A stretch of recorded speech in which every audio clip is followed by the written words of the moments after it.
The ruthless mafia boss broke his wife's heart, then spent years chasing the woman he let go. He didn't even look up when she walked in. That's what she remembered most. Not the betrayal itself, not the sight of her younger sister wearing her coat, standing where she was supposed to stand, beside the man she had given everything to. What broke something permanent inside Serena Vale was the way Dante Vescari kept his eyes on the documents in front of him. Calm, deliberate. Like she was an appointment he'd already mentally rescheduled. Her sister Celeste turned first, and she smiled. Small and careful. The way a person smiles when they've rehearsed the moment 100 times and finally get to live it. Dante looked up then, and his face said everything he didn't bother to say out loud. You already knew this was coming.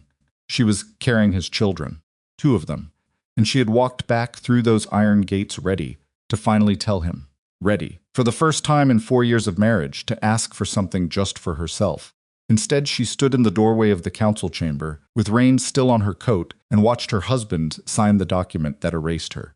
If that were you, if the person you sacrificed everything for looked at you like you were already gone, what would you do? If this story already has your heart pounding, you're in exactly the right place. Subscribe to this channel so you never miss what comes next, because this one goes places that will leave you breathless. Hit that like button and drop a comment telling me the city and country where you're watching from. I want to see how far this story travels. Now let's go back to the beginning of the night that changed everything. The rain had started somewhere over the Atlantic. Serena Vale Vescari had noticed it through the small oval window of the private jet, the clouds thickening and darkening the closer they got to home, and she'd taken it as weather, nothing more. She was tired. The kind of tired that doesn't live in your muscles, it lives behind your eyes and in the back of your throat, and makes everything taste slightly metallic. She'd been in Geneva for 11 days negotiating the Aldermach trade partnership, a deal that had taken it her 2 years to build from the ground up, and she had closed it, quietly, efficiently, the way she did everything. The kind of success that nobody in the Vescari organization would ever attach her name to. She had stopped being bothered by that, mostly. She pressed one hand flat against her stomach beneath her coat as the plane began its descent. 14 weeks. She'd found out in Geneva, alone in a hotel bathroom at 2 in the morning, staring at a test she'd bought from a pharmacy 3 blocks from the consulate. She'd sat on the edge of the tub for a long time afterward, not crying, just sitting, processing. Then she'd called her doctor in the city, gotten confirmation of what the test already told her, and learned something she hadn't expected: twins. 2 heartbeats. She had kept the secret through 9 more days of negotiations, through dinners with men who would have used the information against her, through video calls with Dante where she smiled and gave him updates on the deal and said nothing. She wanted to tell him in person. She wanted just once to watch his face change when she gave him something he couldn't have anticipated. She had imagined it on the plane, the way he might look. Whether he would reach for her first or just stand very still, the way he did when something moved him, and he didn't want anyone to see it. The car from the airstrip took her through the back gate of the estate, and she told the driver not to radio ahead. She wanted to surprise him. She should have known that Dante Vescari did not like surprises. The estate was quiet in the way it got late on weeknights. The perimeter guards doing their slow rotations. The upper floors dark. She didn't see anything wrong. She wasn't looking for anything wrong. She came in through the east corridor, still in her travel coat, her bag over one shoulder, and she heard voices from the direction of the council chamber, the room Dante used for family business, the one with the long oak table and the portraits of the 4 previous Vescari heads on the wall. She heard her sister's voice first. Celeste had a particular way of speaking in rooms full of powerful men lower than her natural register, carefully modulated, each word placed like a stone in water. Serena had noticed it over the years and never said anything about it, because what would she have said? You're performing for them, Celeste. They can smell it. But apparently they couldn't, or they didn't care, or it didn't matter. Serena pushed the council chamber door open without knocking. There were 7 people in the room. She recognized them all. Silas Rourke, the council chairman, 64 years old, silver-haired, the kind of man who smiled with the bottom half of his face and left his eyes entirely out of it. 3 senior council members, 2 of Dante's operational lieutenants, and Dante himself, seated at the head of the table with a pen in his hand and a document spread open in front of him, and Celeste. Standing to Dante's right, in Serena's ceremonial white coat, the one with the Vescari seal embroidered at the collar, the one that had been presented to Serena on their wedding day as a symbol of her standing in the dynasty. Celeste was wearing it like it had always been hers. Like it fit? Because of course it fit. They were the same size, the same height, and Serena had never understood until this exact moment how carefully Celeste had been measuring herself against her. Serena stood in the doorway. She didn't say anything.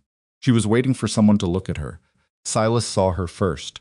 Something shifted in his expression, not guilt, not surprise. More like a calculation completing itself. He straightened slightly, cleared his throat. Dante looked up, and Serena understood, in the space of about 3 seconds, that he had known she was coming home tonight, that the surprise she'd been protecting had been no surprise to him at all, that the room she'd walked into was not an accident of timing. Serena, his voice was even. Not cold. Dante Vescari was never cold, he was controlled, which was worse. I didn't expect you until tomorrow. The negotiations finished early. She kept her own voice steady. She was very good at that. I wanted to come home. Celeste turned then, and there it was, that small rehearsed smile. Sister, she said, like a word she'd been saving. Serena looked at the document on the table in front of Dante. She couldn't read it from where she stood, but she could see the council seal at the top and the signature lines at the bottom. And she could see that several of those lines were already signed. She walked to the table. No one stopped her. She thought afterward that this was because they had all already decided. She wasn't a threat, that the woman they had spent years quietly diminishing had been diminished enough that she would simply absorb this too, file it away, and adjust. She picked up the document. She read it. It took about 90 seconds. When she set it back down, her hands were not shaking. She was proud of that later, in the way you're proud of strange things when everything else has fallen apart. The document was a council resolution, formally and legally structured, with all the appropriate citations to Vescari family law. It stripped Serena of her position as primary diplomatic representative of the Vescari dynasty, transferred that authority and the title and privileges attached to it to Celeste Vale, acting on behalf of the council's determination that the dynasty required a leadership arrangement better suited to long-term stability. It cited her recent absence, her independent operating style, her failure to consult the council before executing the Aldermach agreement. She had closed the Aldermach agreement 8 hours ago. The ink was barely dry. You knew, she said, not a question. Dante said nothing. You knew I was closing Aldermach tonight, and you scheduled this for tonight, and you didn't. She stopped. Started again. How long? Silas answered before Dante could, which told her something. The council has been discussing succession and representation for several months, Mrs. Vescari. This is not a personal matter, don't. She looked at him directly. Don't explain it to me like I'm slow. She turned back to Dante. He had put the pen down. He was looking at her with an expression she had spent 4 years trying to decode, that particular combination of deliberateness and distance that she had once mistaken for depth. Is this what you want? She asked him. And Dante Vescari, who had never been a man who flinched, didn't flinch. The council made the determination. I supported it. That's not what I asked you. A long silence, the kind that fills a room. What's best for the organization, he said. Something in Serena's chest closed like a door. Not dramatically, it didn't crash shut. It just quietly, carefully, finally closed. And she felt, underneath the pain of it, something she hadn't expected, a kind of clarity. Cold and clean as the rain still drying on her coat. She had spent 4 years making herself smaller so this man could look larger. She had negotiated deals that bore his name. She had maintained relationships across 12 countries, relationships that existed because of her judgment and her credibility and her ability to make powerful people trust her. She had done all of it from behind him, for him, without once asking him to acknowledge it publicly, because she had told herself that wasn't what mattered. She had been wrong about almost everything. She reached into the inner pocket of her travel coat and removed a small silver device, a personal authentication key, the kind used to access the secured digital infrastructure that managed the Vescari dynasty's international partnership guarantees. She set it on the table. What is that? One of the lieutenants asked. Personal guarantee authentication, Serena said. She kept her voice very flat. Every international alliance contract the Vescari dynasty holds that was negotiated in the last 4 years carries a secondary authentication layer tied to my personal credentials. It was a security measure I built after the Marsetti breach. She looked at Silas. Did the council know about it? Silas's expression did something complicated. The technical infrastructure? No, she said. She looked at Dante. Did you? His jaw tightened. Barely visible, but she saw it. Those authentication guarantees don't transfer by resolution, she said. They're tied to my biometric profile and my personal credentials, which means they expire the moment I revoke them. She picked the device back up. I'm revoking them now. The room went very, very still. Serena, Dante stood. The Aldermac Partnership, the Harlow Group, the Meridian Shipping Corridor, the Fontaine Liquidity Arrangement. 17 international agreements in total. She was counting from memory. She had always had a good memory. Without my authentication layer, the secondary guarantee protocols lapse. Partners have a 30-day window to renegotiate or exit. Some of them will exit. She paused. Fontaine will definitely exit. I've been covering a significant liability exposure on that account for the past 18 months that nobody in this room knows about. Silas had gone the color of old concrete. One of the lieutenants had his phone out. Can't. Silas started. I'm the only one who can, Serena said. That was the point. She put the authentication device back in her pocket. She looked at Dante one more time. He was standing at the head of the table, the signed council resolution in front of him, and he was looking at her with an expression she had never seen on his face before, not quite anger, not quite panic. Something in between that made him look, for the first time since she had known him, like someone who had made a serious miscalculation. Good, she thought. Let him feel that. Let him sit with it. She wanted to tell him about the twins then. The words were right there, sitting at the back of her tongue, where they'd been for 9 days. She wanted to watch his face when she said it twins, Dante, 2 of them.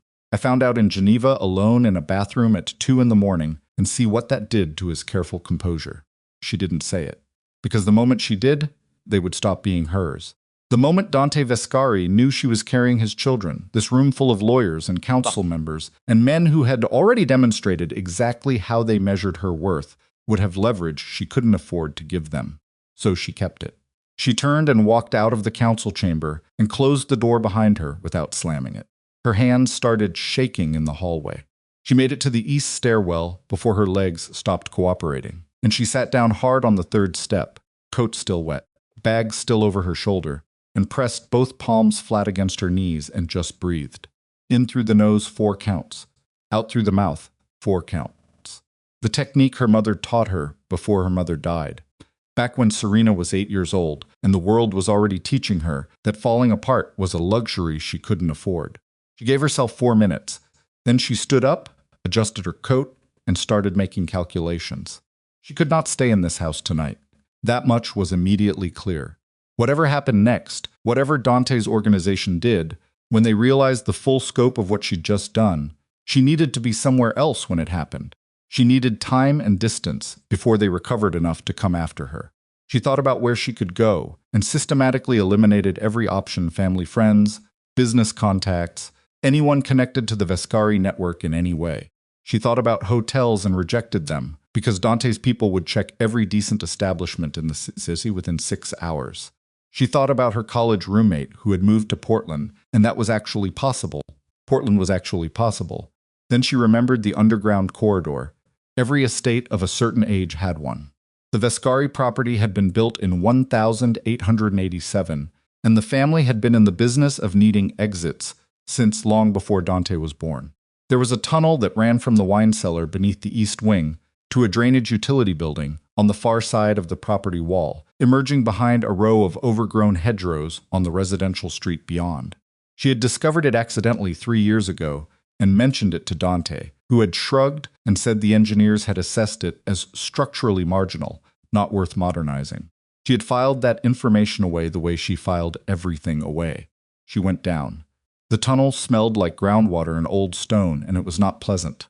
She had her phone's flashlight and her travel bag and the authentication key and 14 weeks of pregnancy and approximately 40 minutes before anyone thought to look for her again. She moved quickly without running, her free hand trailing the stone wall, counting her breaths to keep herself calm. She emerged behind the hedgerows exactly where she'd calculated. Still raining. She walked 3 blocks to a surface lot, stood in the rain for 6 minutes, and hailed a cab that was not a Vescari company vehicle and whose driver did not recognize her face. She gave an address across town, and she did not look back at the estate. She did not let herself look back. In the cab, with the rain drumming against the windows and the city sliding past in orange and gray streaks, she finally allowed herself to think about what she had done. Not the council document. She'd decided how she felt about that in about 30 seconds, and the decision was bedrock. But the authentication revocation, that was significant. That would have consequences that extended well beyond Dante's ego. The Fontaine exposure alone, she had been managing a $340 million liability buffer that the council didn't know existed, that she had quietly built into the contract language over 2 years of careful negotiation. When that guarantee lapsed, Fontaine would come looking, and what they would find would not be comfortable for anyone. She had not done it out of spite. She wanted to be honest with herself about that. It had not been a revenge move, not entirely. She had done it because the authentication layer was hers. It was hers, built by her, maintained by her, and she was not going to leave it in the hands of people who had just spent the evening making it very clear how little they thought she was worth. She would rather burn down the architecture than leave it for her sister to sign her name to. That spite? Maybe at the edges. She pressed her hand to her stomach again. "What did you just do?" she asked herself. "I left," she answered. "Is that enough?" She thought about Dante's face when she'd said the word Fontaine. The way his expression had shifted, just fractionally, from control to something that looked briefly like the awareness of a man who has stepped onto ice and isn't sure how thick it is. She thought about Celeste in her coat. It's a start, she decided. She paid the cab driver in cash and checked into a mid-range hotel under a name that wasn't hers, a skill set she'd developed in the earlier years of working for a criminal dynasty, when operational security was something Dante had actually valued in her. She sat on the edge of the bed and called a number from memory. Marcus Teal, her attorney. Not the Vescari family attorney, her attorney. The one she had retained independently 2 years ago, quietly, because she was not a woman who left herself without options. Marcus picked up on the second ring. It was late. He didn't comment on the hour. "I need to establish independent residency documentation by morning," she said. "And I need to know what jurisdiction we're in for purposes of protective." She stopped, calibrated. "I also need to know what the legal framework looks like for an undisclosed pregnancy in the context of a marital separation." Silence on the other end. Then, "Serena, where are you?" "Safe." For now, she kicked off her shoes. "I need to know if there are any mechanisms by which the Vescari family charter could assert any claim over an unborn child." Another silence. Longer. When Marcus spoke again, his voice was careful in the way that meant what he was about to say was not good news. "There have been some amendments to the internal charter documents in recent months. My office flagged several filings, but wasn't able to get clarity on the language, because the council uses." "Marcus."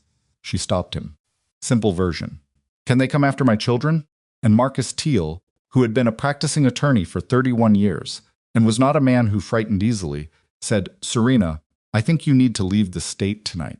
She sat very still for a moment. "Okay," she said. "Tell me what you know." What he told her took 23 minutes.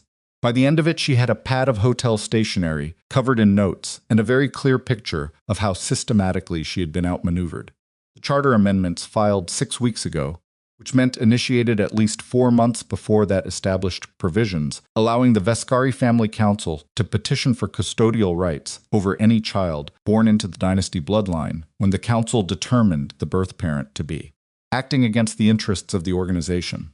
The language was broad enough to be applied to almost anything. It had clearly been written with her specifically in mind. Silas Rourke. She'd underestimated how long he'd been working on this. She hadn't even known she was pregnant 6 weeks ago, which meant Silas hadn't either. He'd built the mechanism before knowing he'd need it for exactly this purpose. He'd built it as a general tool, and now she'd handed him a reason to use it.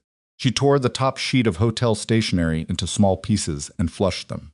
She repacked her bag with the efficiency of someone who had spent 4 years watching men prepare for contingencies and had quietly prepared her own. She thought about Dante. Whether he'd known about the charter amendments, whether Silas had brought him in on it or kept it as a separate layer of control. She genuinely wasn't certain, and that uncertainty bothered her more than the clarity would have. Because if Dante had known, if he had looked at her across 4 years of marriage and held this in reserve, then she had been even more wrong about him than she thought. And if he hadn't known, if Silas had been running this operation around him without his awareness, then Dante was not the man he believed himself to be, and his empire was built on a foundation he didn't actually control. Either way, Neither version was someone she could go back to. She left the hotel at 11:07 p.m. She had one bag, 2 credit cards under names that were not Serena Vescari, a prepaid phone she'd purchased at the airport in Geneva for exactly this kind of situation, and a contact number for a transport operative who owed her a favor from the Harlow negotiation 18 months prior. She did not call her sister. She did not call Dante. She got in a car going north, and she didn't stop until she crossed the state line at 3:15 in the morning. And then she pulled into a rest stop and sat in the parking lot. And for the first time since she'd walked into that council chamber, she let herself cry. Not for long. Not dramatically. Just for about 4 minutes, alone in the dark of a rest stop parking lot, with rain still tapping at the windows and 2 small heartbeats inside her that were the only thing in the world she was absolutely sure about. Then she wiped her face, checked her mirrors, and kept driving. Behind her, in the council chamber of the Vescari estate, Dante Vescari was on the phone with his head of operations, and the news was not good. The Fontaine Group's overnight compliance system had already flagged the lapsed authentication protocol. By morning, 3 other partners would flag it too. By noon, his legal team would be attempting to reconstruct what Serena had built, and discovering, piece by piece, that the architecture was specific to her, and only her, and that she had not documented it for them, because no one had ever asked her to, and no one had ever asked because everyone had assumed that what she did was simple, was administrative, was the kind of competence you could replace with a phone call. Celeste stood at the window of the council chamber and watched the rain. The white coat felt heavier than it had an hour ago. Silas Rourke sat at the long oak table and opened his laptop and began making calculations of his own. And Dante stood in the middle of the room he'd spent 20 years building his power inside, holding a phone that was delivering news he was not equipped to handle yet, staring at the door his wife had walked out of. He had not told her not to go. He had not called after her. He had stood there and let her leave, because some part of him, the part that had sat across from Silas for months and been carefully, methodically convinced, had believed that she would come back, that she always came back, that whatever she'd built, he could unbuild and rebuild on his own terms. He had believed that because no one had ever shown him otherwise. It would be the most expensive miscalculation of his life, and he wouldn't understand the full cost of it for years. The rest stop outside Millhaven had one working vending machine, a broken overhead light that buzzed and flickered every 40 seconds, and a men's room that smelled like a decade of bad decisions. Serena sat in the car for another 20 minutes after she stopped crying, not because she needed the time, but because her body had simply decided it was done moving for a while, and she'd learned, over the years, to recognize the difference between weakness and a physical system hitting a limit. She was 36 years old, 14 weeks pregnant with twins, sitting alone in a rest stop parking lot at 3 in the morning with one bag, 2 fake credit cards, and a prepaid phone. She ran the inventory in her head the way she ran every problem methodically, without drama, and when she got to the end of it she thought, worse situations exist. Then she thought, name one. Then she almost laughed, which felt insane. But the almost law was real and human and hers. She held on to it. She pulled back onto the highway at 3:38 a.m. She drove with the radio off. She needed to think, and the thinking required silence, and the silence was uncomfortable in the way that silences get, when they're full of things you're not ready to say out loud yet. She thought about Marcus's voice when he'd explained the charter amendments. The specific, careful flatness of it, the way an attorney sounds when he's delivering information he knows is going to land like a fist. She thought about Silas Rourke's face when she'd walked through the council chamber door, that completed calculation look, like a man watching a chess piece move exactly where he'd predicted. He'd planned for her exit. He had planned for the possibility that she would walk out, which meant he had been watching her for months, building contingencies around her behavior, especially the way she operated, and she hadn't seen it. That bothered her more than almost anything else. She was good at reading rooms. She was good at reading people. She had missed this one entirely. Why? She turned the question over for the better part of an hour, driving north through dark stretches of highway with no other cars, and the rain finally thinning to a mist. The answer, when it came, was neither comfortable nor surprising. She had missed it because she hadn't been looking in that direction. She had been managing Dante, managing his moods, his ego, particular complex machinery of a powerful man who needed to believe that every good outcome was fundamentally his, and she had directed her attention inward toward the marriage and outward toward the partnerships, and had left the political center of the organization in her peripheral vision. Silas Rourke had operated in that peripheral vision for 4 years.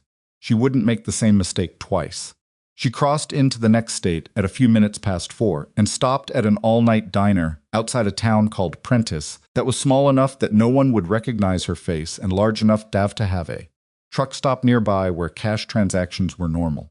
She ordered coffee and eggs she didn't entirely want and sat in a corner booth with her back to the wall, an old habit. One of the practical skills she'd absorbed without realizing it during the early years of working inside a criminal organization. And she opened the prepaid phone and started building a contact list from memory. The first name on the list surprised her when she wrote it down. Roman Crow. She sat with his name on the screen for a moment. Roman Crow was not someone she thought of as an ally. He was a logistics operator and a former military contractor who had built an independent network in the territory, directly adjacent to the Vescari operational boundary, and he and Dante had maintained a careful, tense non-aggression arrangement for the past 3 years, because outright war between them would have been expensive for everyone and profitable for no one. Serena had been in the same room as Roman Crow exactly 4 times. Twice at cross-organization events she'd attended as Dante's representative. Once at a legal industry summit where neither of them acknowledged each other's actual business. And once, and this was the one she kept returning to, at a mediation session 2 years ago, when a dispute over shipping corridor access had brought both sides to the table, and Serena had been the primary negotiator for Vescari. Roman Crow had done something that day that she'd filed away and almost forgotten. Halfway through the negotiation, when it was going badly, for Vescari and Serena had made a concession she hadn't wanted to make because she didn't have the authority to hold the line the way she needed to. Roman had called a recess. During the break, he'd come to stand near the window where she was standing, not next to her, not close enough to be conspicuous, and he'd said quietly and without looking at her, "You're working with one hand tied. Whatever you gave them just now, you gave it because you had to, not because it was right." I noticed. Then he'd walked back to his side of the table. He hadn't used it against her. He hadn't brought it up again during the session, hadn't leveraged it, hadn't made her discomfort part of his strategy. He'd simply noticed and said so and left it there. She hadn't thought about that in 2 years. She thought about it now. She stared at his name on the prepaid phone screen for long enough that the diner waitress came by and refilled her coffee without being asked. Casual generosity of people who work all-night shifts and have learned to read the difference between someone who's thinking and someone who's in trouble. Serena smiled at her. The waitress moved on. She didn't call Roman. Not yet. She wasn't ready to ask for anything yet, and calling Roman Crow from a rest stop at 4 in the morning sounding desperate was not a dynamic she was willing to establish. If she was going to approach him, she was going to approach him from a position of something not power exactly, not yet, but something more than nothing. She needed to establish stable ground first. She ate her eggs and paid in cash and left. Back at the Vescari estate, the night had developed the texture of a low-grade emergency.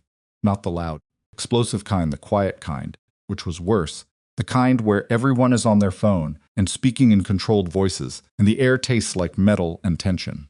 Dante had dismissed the council members at midnight. He'd kept 2 people, Silas Rourke, because he needed to understand the full scope of the financial exposure before he could make any other decision, and Vincent Caruso, his head of operations, because Vincent was the most practically useful person in the organization when things needed to be done quickly, without a lot of philosophical discussion about it. Celeste had stayed too, which Dante had not explicitly invited and had not explicitly prevented. The 3 of them 4, including Celeste, sat around the far end of the long oak table while the estate financial analyst walked them through the preliminary impact assessment. The analyst was 28 years old and was visibly perspiring through his shirt, which Dante found irritating in the abstract way. He found most signs of human weakness irritating. 17 international partnership agreements, the analyst said, for the second time, because the first time no one had reacted the way he'd anticipated. The secondary authentication protocols on all 17 have lapsed. The primary contract structures are still intact. The agreements themselves don't dissolve, but the guarantee layer that's been servicing the partnership confidence on the financial side. In English, Vincent said. He was a large man with small, precise hands, and the patience of someone who had learned that most problems, if you let people explain them long enough, eventually became manageable. What falls apart first? Fontaine Group. Overnight. They have an automated compliance trigger on guarantee lapse. It's in the contract language. I've been reviewing it for the last 40 minutes. They have the right to initiate a collateral call on 96 hours' notice. Vincent looked at Dante. How much? Dante looked at Silas. Silas said, the Fontaine exposure has been there, have been liability structures in that arrangement that were managed at the operational level. Specific figures, Silas. Dante's voice hadn't risen. Didn't need to. How much? A pause that lasted about 3 seconds, too long. The liability buffer that was being maintained our preliminary review suggests it may be in the range of 330 to 350 million. The room was quiet. Vincent put his pen down. Celeste, sitting slightly apart from the table as if she decided yet whether she was in this meeting or adjacent to it, had gone very still. She knew, Dante said. He was not asking. She built it, Silas said carefully. The arrangement was structured so that the guarantee architecture was personal to her. Whether that was intentional from the beginning. It was intentional from the beginning, Dante said. That's how she operates. Something crossed his face, not quite admiration, not quite anger. Something that didn't have a clean name. She built a structure that only worked if she was in it. She built a hostage, Vincent said. No. Dante shook his head slowly. She built insurance. For herself. She knew at some point, she knew that what she was doing wasn't going to be credited to her, and she built something that couldn't be taken from her. He pushed back from the table slightly. She was right. This silence was different from the previous one. The previous one had been about money. This one was about something else. Celeste said, we need to find her. Dante looked at his sister-in-law at the white coat she was still wearing, which struck him now with a different quality of wrongness than it had an hour ago. He'd signed the council resolution without real consideration of the coat. It had been Silas's suggestion, the ceremonial symbolism of it, and he had been focused on the document rather than the theater. Now he saw it. Now he saw Celeste in it, and the vision didn't reassure him. It just looked like a costume. Obviously we find her, he said. His voice was flat. Vincent. Full perimeter review. Find out how she left the property. Timestamp. I want to know her route. Vincent was already on his feet. She won't have used anything connected to us, Dante continued. No accounts. No contacts in the network. She's smart enough to go dark completely. He said it without inflection, without warmth. But the assessment itself, the recognition of her capability that was there. Check the cab companies in the surrounding area. She would have hailed something. Physical cash, so no transaction record, but someone drove her. She might have called Marcus Teal, Silas said. She definitely called Marcus Teal. Dante stood. Get someone on his office by morning. I want to know if she's filed anything. He paused. Not her phone. Her phone is presumably gone or dead. She's had a contingency phone. She's been maintaining operational independence for. He stopped. Calculated. At least 2 years. Silas said, how do you know that? Because she's good at what she does, and I never bothered to look. He said it like someone reading a fact off a page. No self-pity. No particular emotion. Just an accurate statement of a thing he had failed to understand until it was directly costing him. Find out everything about the Fontaine contract language. I want to know if there's any legal pathway to reconstitute the guarantee without her authentication. And get Reyes on the phone. I need the Charter Council. Reviewing those amendments before morning. Specifically the provisions Silas filed in September. Silas stiffened slightly. The charter amendments are procedurally sound. I need my counsel to tell me that, not you. Dante's eyes moved to him with the particular quality of attention that had ended several conversations permanently over the years. Silas, I'm going to ask you a question, and I need you to be very precise in your answer. Of course. Did you know she was pregnant? The pause was 2.1 seconds. Dante counted them. No, Silas said. I was not aware of any pregnancy. Dante looked at him for another moment. Then he turned and walked to the window. Neither was I, he said quietly. I found out 20 minutes ago. From the security system's log of a call she made from the East Corridor guest suite, she used a phone in the wall panel, old line. She knew we don't actively monitor the analog extensions. He paused. She called her OB before she left, confirming an appointment. The log caught it. Celeste said, Dante, don't. He didn't turn around. Don't say anything right now, Celeste. She didn't. Outside the window, the rain had slowed to almost nothing. The state grounds were gray and wet and very quiet, and the iron gates were closed the way they always were. The way they'd been closed every night of the 4 years Serena had lived here, and he stood looking at them, and understood with a clarity he found unpleasant that the gates had never kept anything in. They'd only ever kept things out. And the thing he most needed to hold on to had walked out through a tunnel. He'd told an engineer wasn't worth fixing. He hadn't called after her. He kept coming back to that. Could have called. In the hallway. In the minute after she left the room, before she'd had time to reach the stairwell. He could have followed her out of the chamber and said what? What would he have said? Come back. I'll reconsider the resolution. He'd signed it. He'd supported it because Silas had spent 4 months constructing a very careful argument about the dynasty's need for stability, about the optics of Serena's independence, about the council's confidence, and Dante had listened and found the argument reasonable, and had not once, in 4 months, thought to ask Serena what she thought about any of it. He had not thought to ask her because he had not thought she would leave. He had been wrong. He was beginning to understand just how systematically, completely wrong he had been, and the understanding was arriving in installments, each one slightly more expensive than the last. He turned away from the window. Find her, he said to the room. But don't touch her. Don't approach her. I want to know where she is, and I want her to be safe. That's the first priority. He looked at Silas. The second priority is containing Fontaine before the 96-hour clock starts. The third priority is going through every partnership agreement she was managing and understanding what we don't know. He paused. There may be more than Fontaine. From the look on Silas's face, this was not a reassuring possibility. There's always more than Fontaine, Dante said, and walked out. Serena reached the city of Harker's Falls at 6:30 in the morning. It was a mid-sized post-industrial city, 2 states from the Vescari operational base, which put it comfortably outside Dante's immediate network while remaining accessible enough that she could get things done. She had been through Harker's Falls twice on business. The Harlow Group maintained a regional office there, and she knew the geography well enough to navigate without a phone, which was useful because she was keeping the prepaid phone off as much as possible. She checked into a motel under the name Ellen Marsh, paid 3 nights in cash, and slept for 4 hours with the chain lock on and her bag against the door.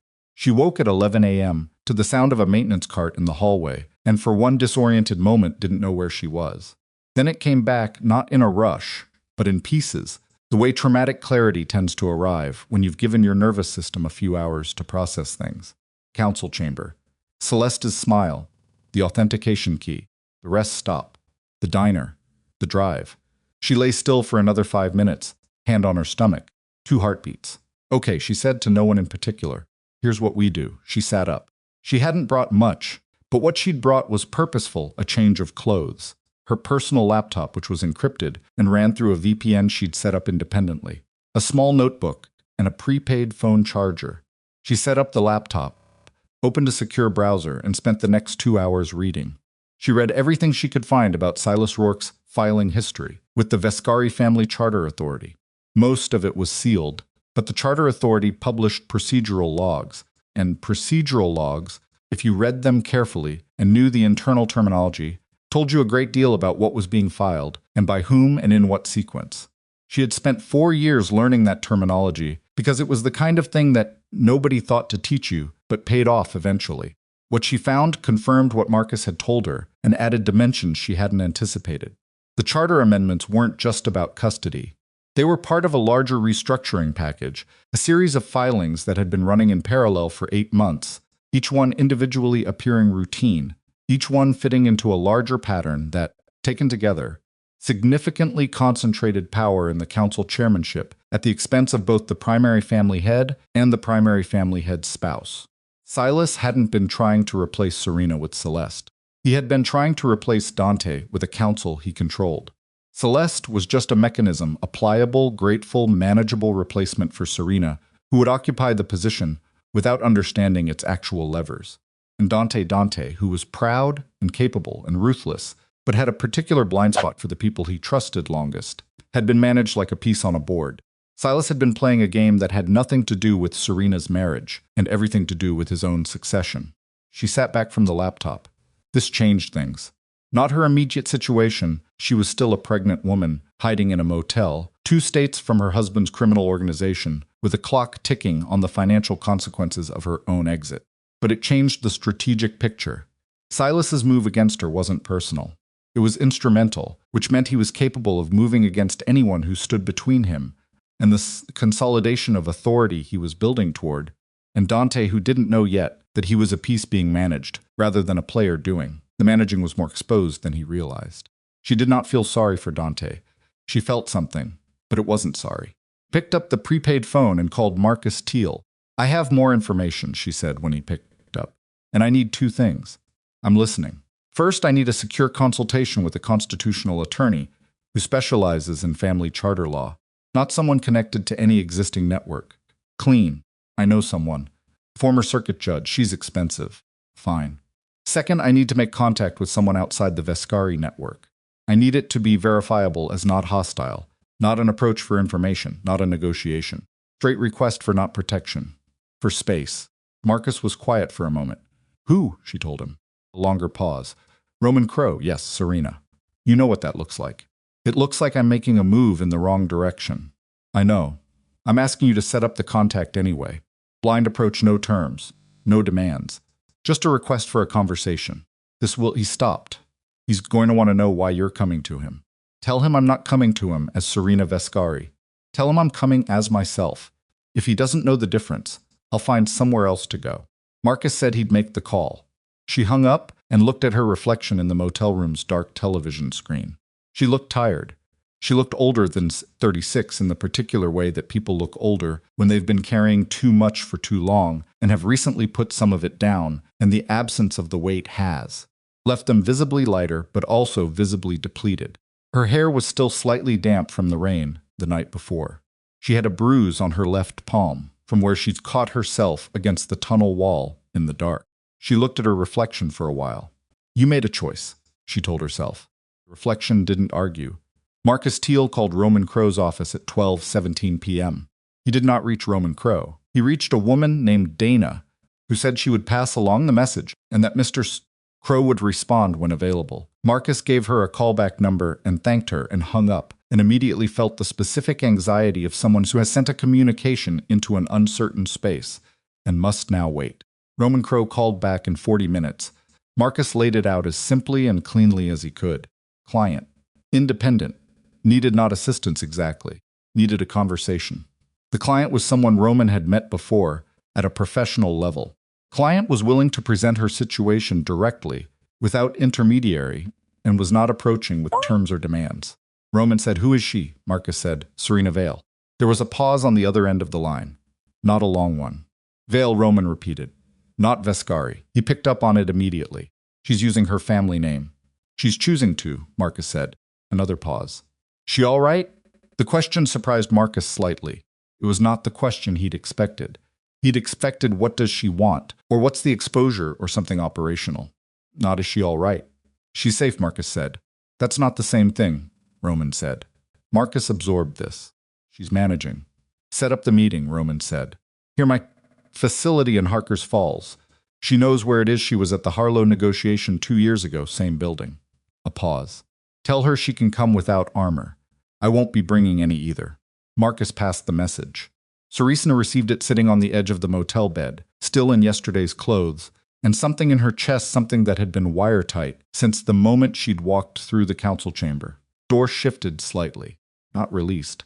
Not even close to released, but shifted like a knot that's been pulled at from enough angles that it's begun to loosen its geometry, even if it hasn't come undone. She would meet him tomorrow. Tonight she needed to sleep and eat something that wasn't diner eggs consumed in a state of controlled crisis, and think through exactly what she was going to say to Roman Crow, and what she was not going to say, and what she needed from the conversation, versus what she was willing to offer in exchange. She ordered delivery from a Thai restaurant 3 blocks away, which arrived 40 minutes later and was mediocre and exactly what she needed.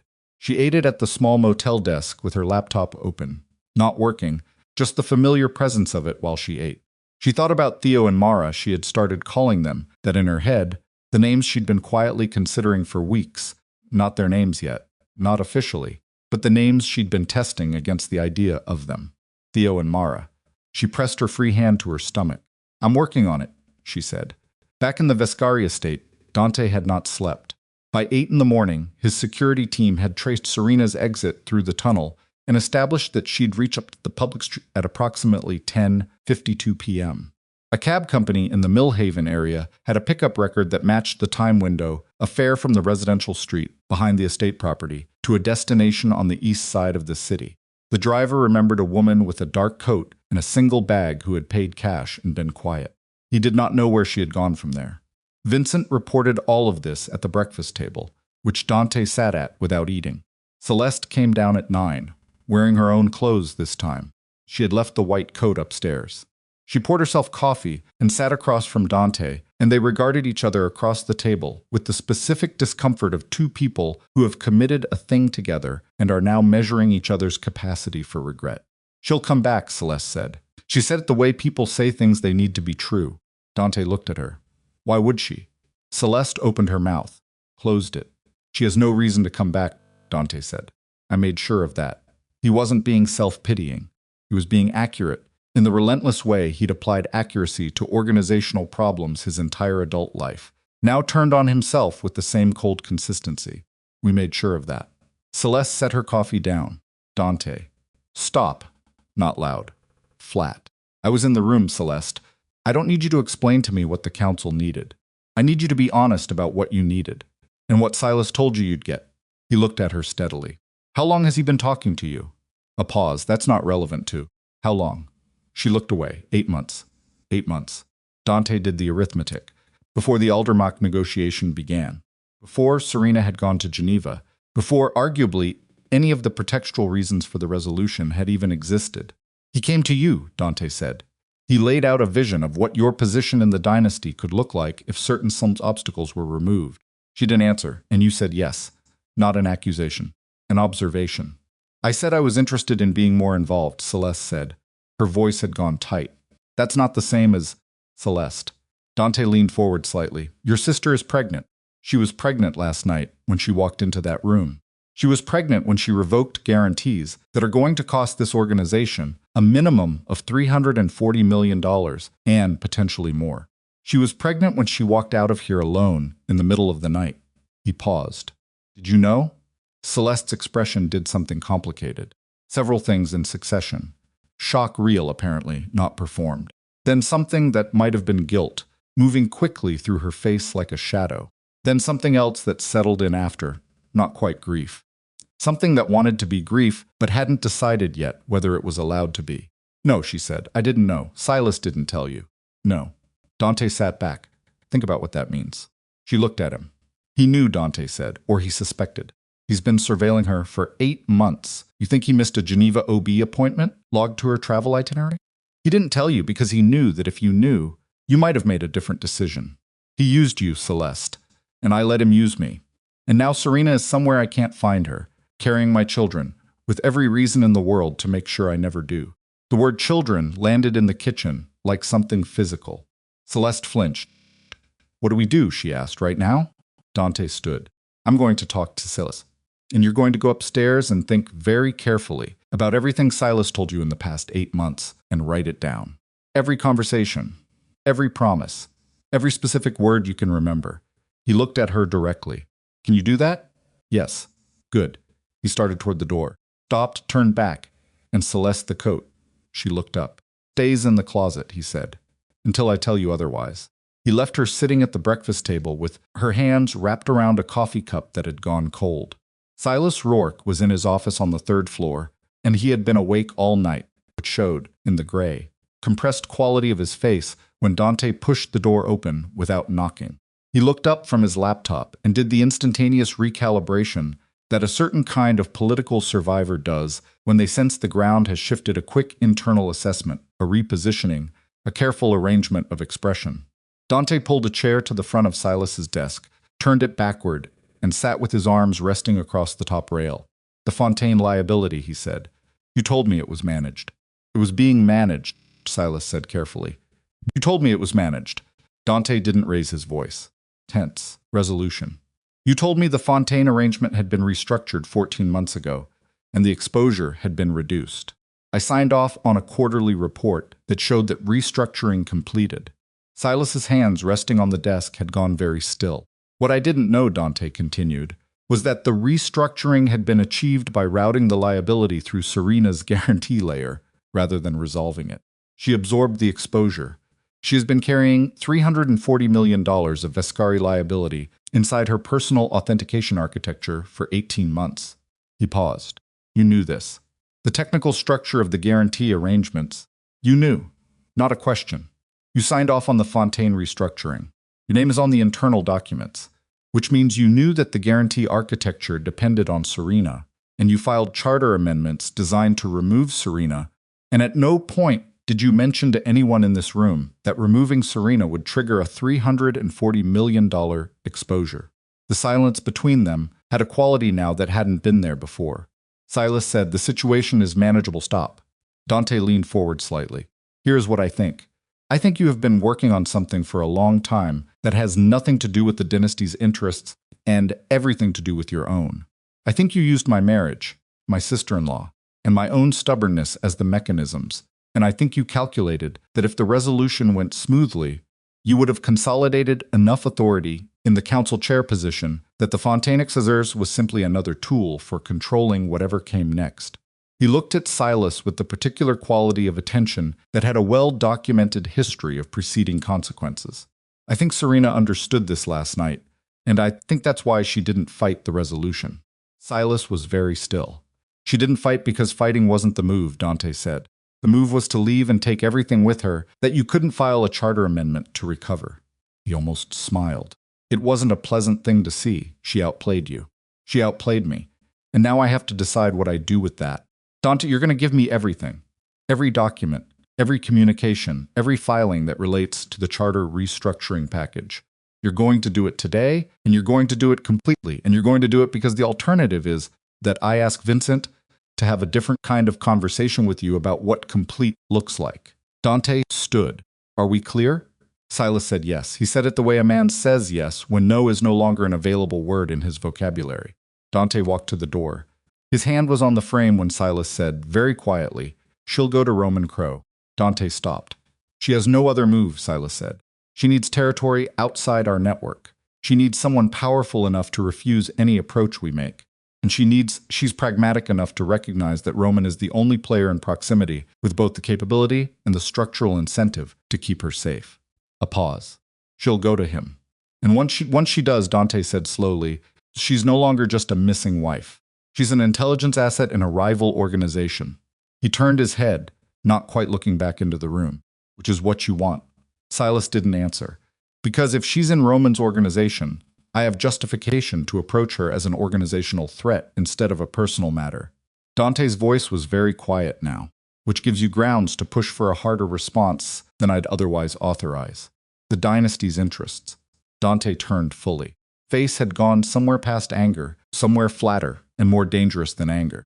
"Don't say dynasty's interests to me again tonight." He looked at Silas for a long moment. "Get me the documents, all of them, and then stay in this room." He walked out. On the stairs he stopped, gripped the railing with one hand, and stood there for a moment with his head down and his jaw tight, and his breath coming slightly harder than usual. He was not a man who acknowledged the physical manifestations of emotional distress. He did not have a vocabulary for the particular compound pressure currently sitting in his chest, the loss of the financial guarantees, and the understanding of Silas's real agenda, and the image of Celeste at the breakfast table, and underneath all of it, running through everything, the specific knowledge that Serena had been pregnant when she walked into that room and had looked at him, and made the calculation that telling him was more dangerous than not telling him. She had been right. That was the part he couldn't stop returning to. She had been right to calculate that way.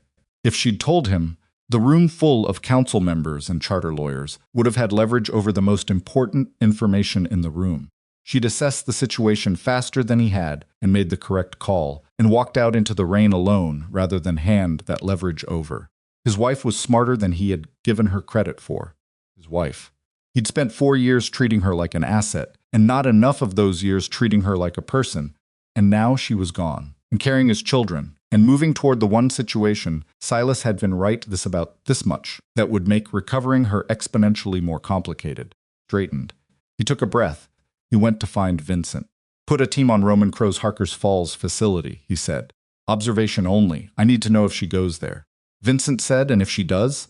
Dante was quiet for a moment. Then we're out of time, he said. And everything changes. Serena arrived at Roman Crow's Harker's Falls facility at 9 in the morning, 20 minutes early, which was intentional.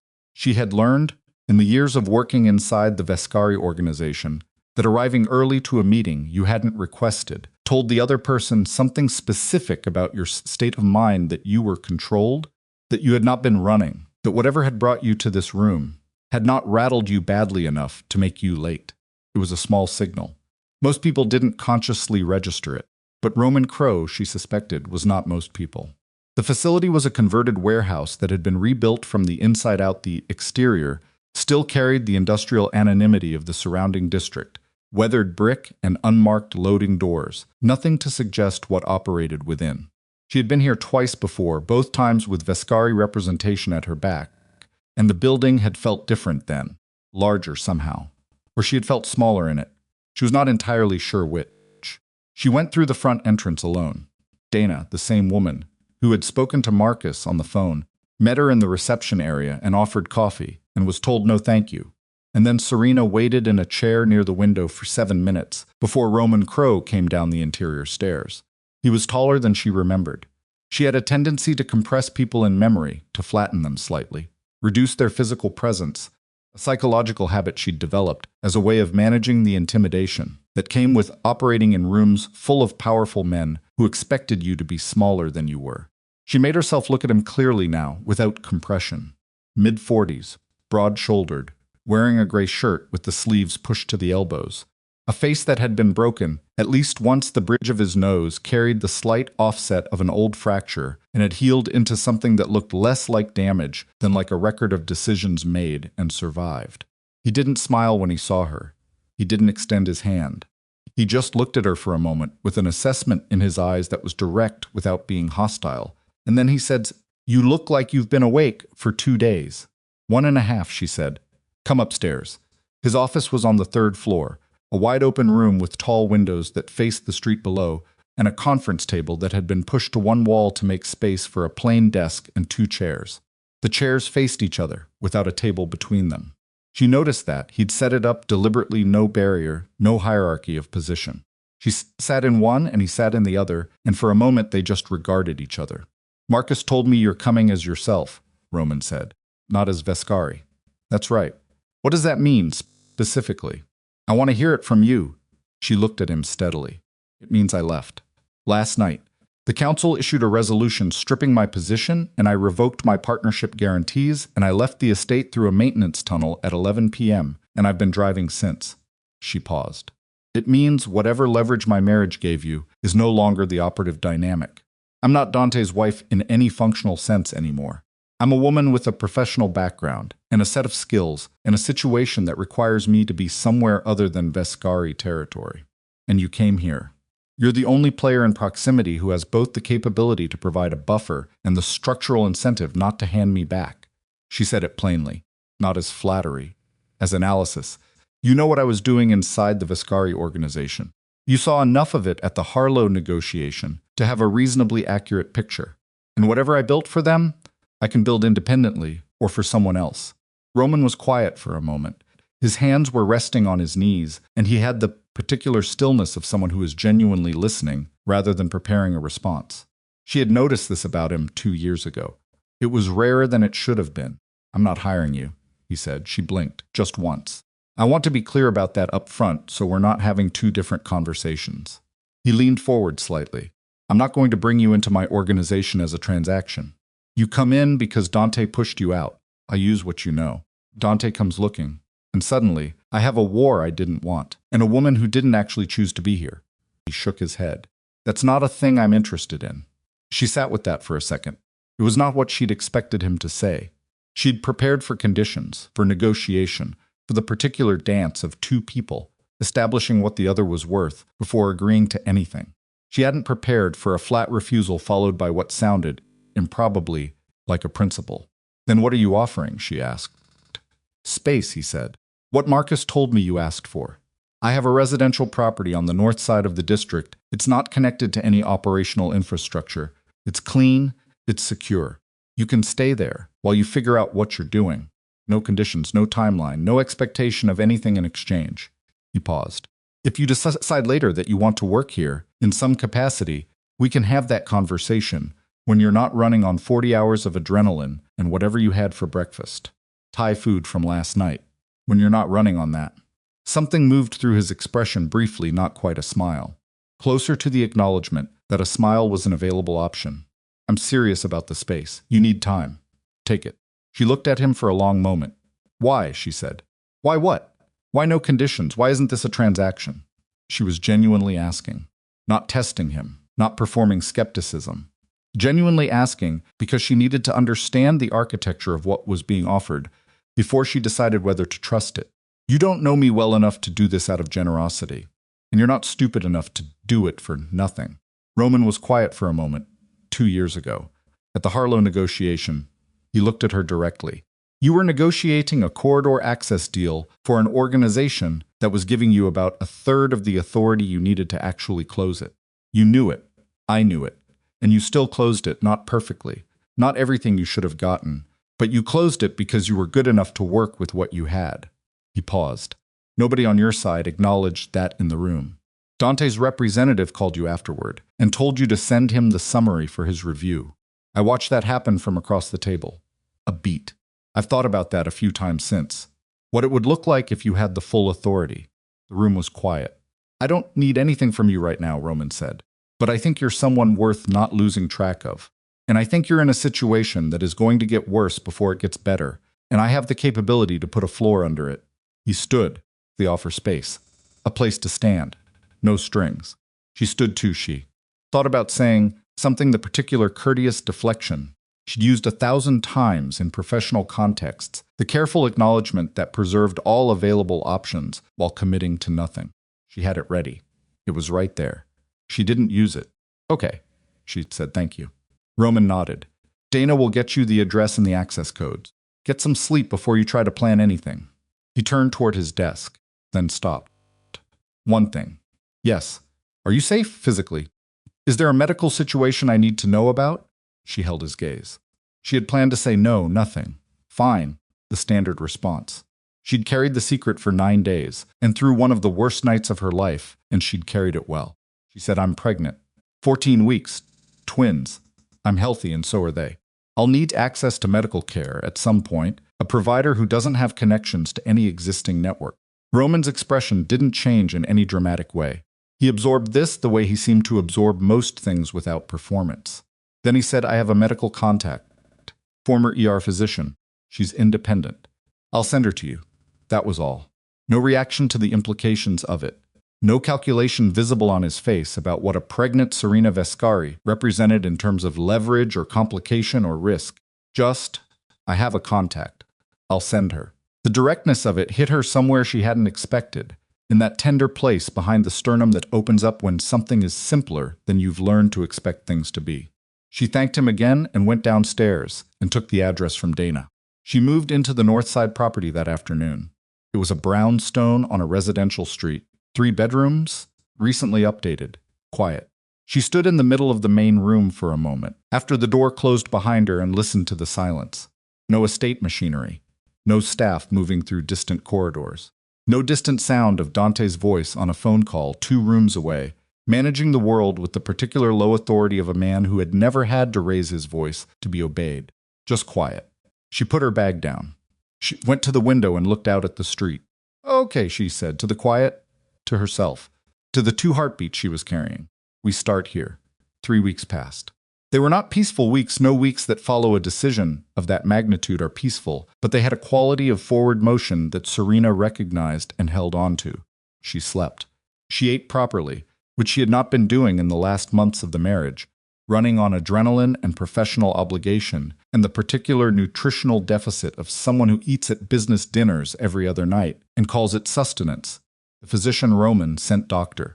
Clara Reyes, compact and precise, and not given to unnecessary conversation, came twice in the first week and confirmed that the pregnancy was progressing correctly, and that Serena needed to drink more water and stop working past midnight.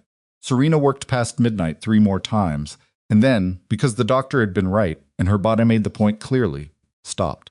She worked during the days. Building the legal case with the charter attorney Marcus connected her to a former circuit judge named Evelyn Marsh, which was coincidentally the name Serena had checked into the motel under, a fact that seemed vaguely significant but probably wasn't. Evelyn Marsh was 71 years old, sharp as broken glass, and had a deep contempt for the kind of procedural manipulation Silas had employed that she made no effort to conceal. She read through the charter amendment filings and the documents Serena had been able to reconstruct from memory and public procedural logs. And when she was done, she said, "He built a trap. He just forgot to check whether anyone was standing in it." "What does that mean?"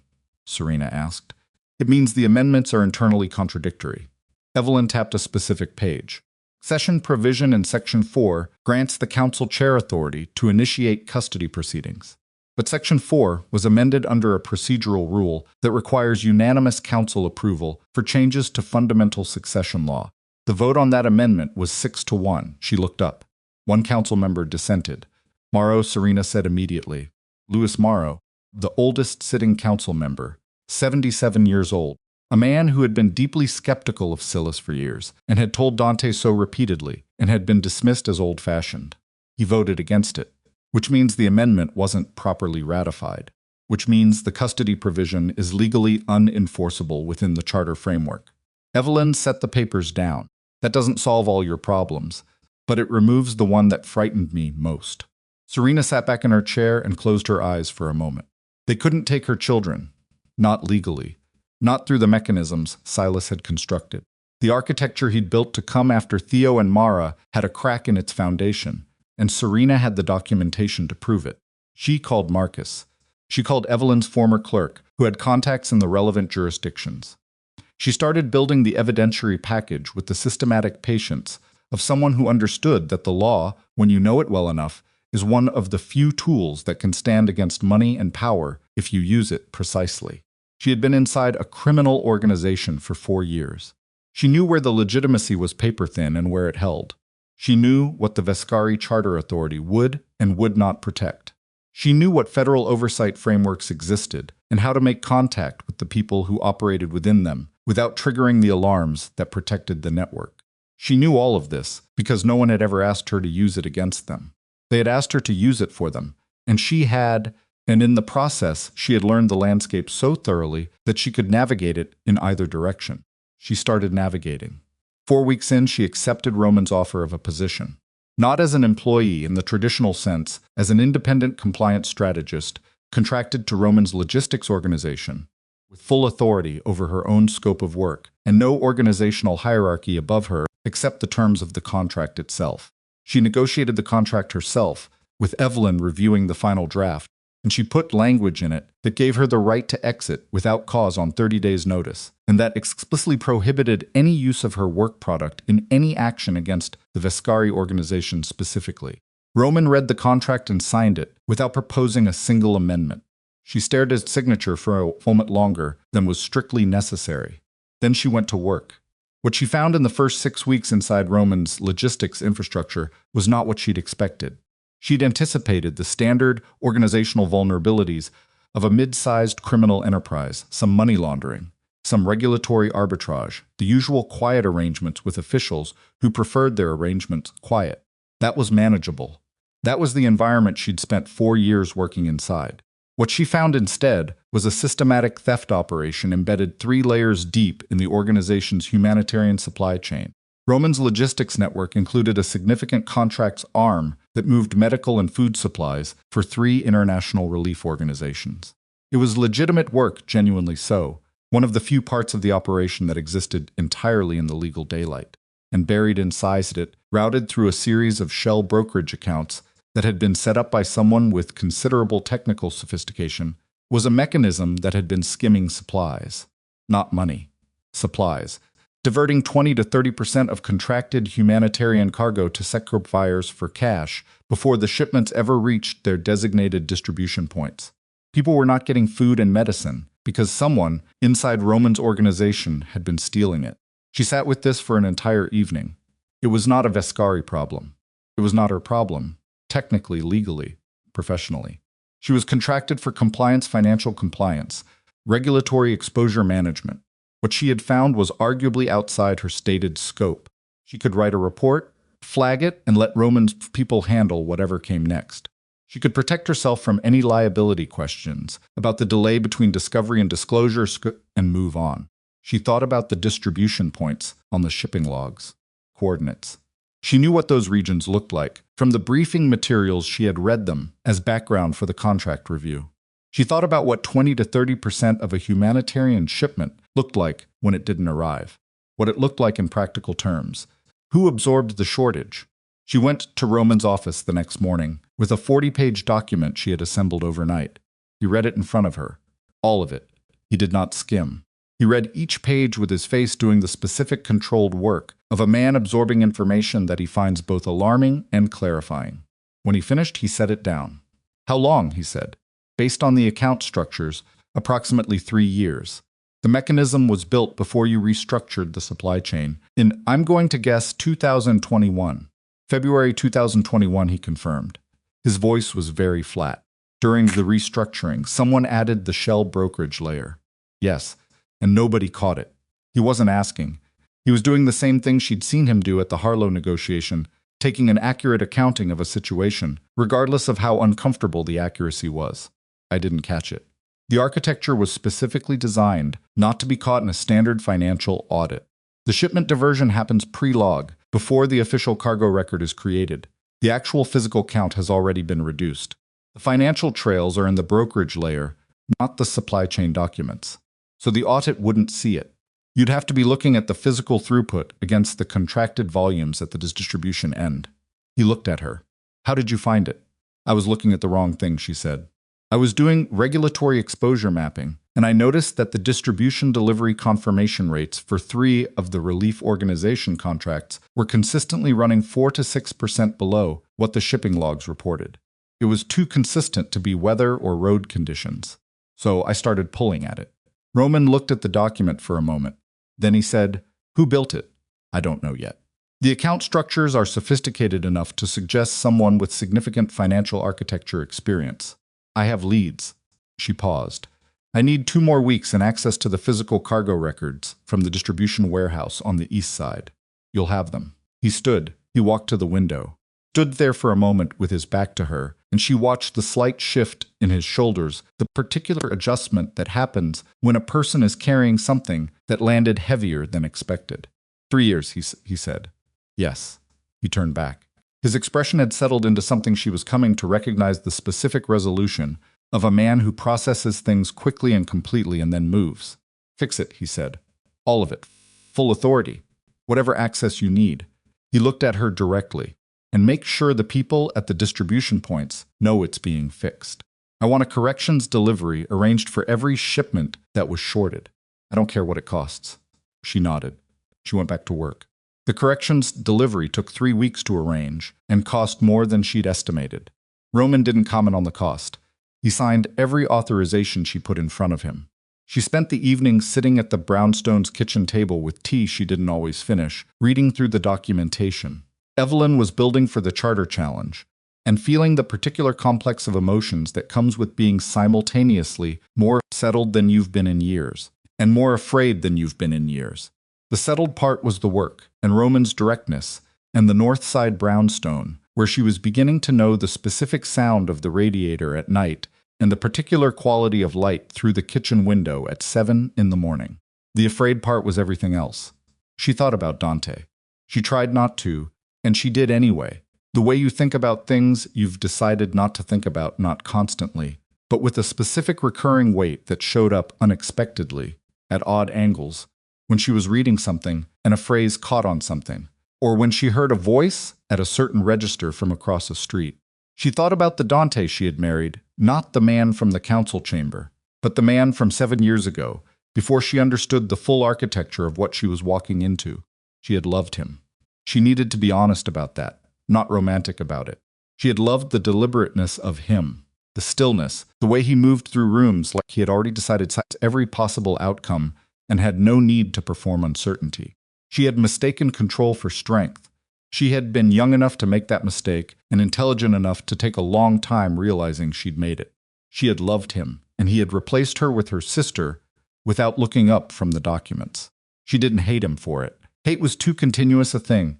It required maintenance she didn't have the bandwidth for. What she felt was closer to grief, which was also not quite right, but was the closest available word for the particular sadness of mourning someone who was still alive and who had turned out to be less than you believed them to be. She pressed her hand to her stomach. 5 months now. Twins moved. She had started talking to them at night, just briefly, just orientation, the same way you'd orient a new person to a situation. We're in Harker's Falls. It's cold in the mornings. The radiator sounds like someone knocking, but it's not. We're going to be fine. She believed it more some nights than others. The documents arrived on a Tuesday in month 5. They came through Evelyn's office, forwarded from a sealed court filing in the Vescari jurisdiction, a filing that nobody in Roman's network had anticipated, and that Serena, for all her preparation and all her careful legal architecture, had not seen coming in this specific form. She read them at the brownstone kitchen table at 8 in the morning, with her tea going cold beside her, and a growing sensation in her chest that she identified, with the clinical detachment of exhaustion, as the specific feeling of having been outmaneuvered by someone who had more patience than she'd credited them with. The filing was not from Dante. It was from Silas Rourke, acting in his capacity as council chairman under the authority of the September Charter Amendments.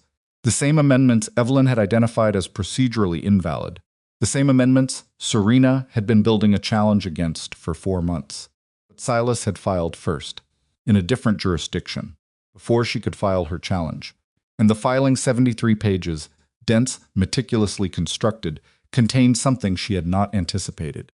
A secondary constitutional provision she hadn't known existed, buried in the 1,923 Vescari founding charter, in language that predated every amendment and therefore superseded them, was a provision she had never seen, had never had reason to look for, had not known to ask about, an emergency succession clause that granted the council, under specific circumstances defined by the chairman, the authority to declare a founding blood heir in absentia and initiate protective custody proceedings on behalf of the dynasty.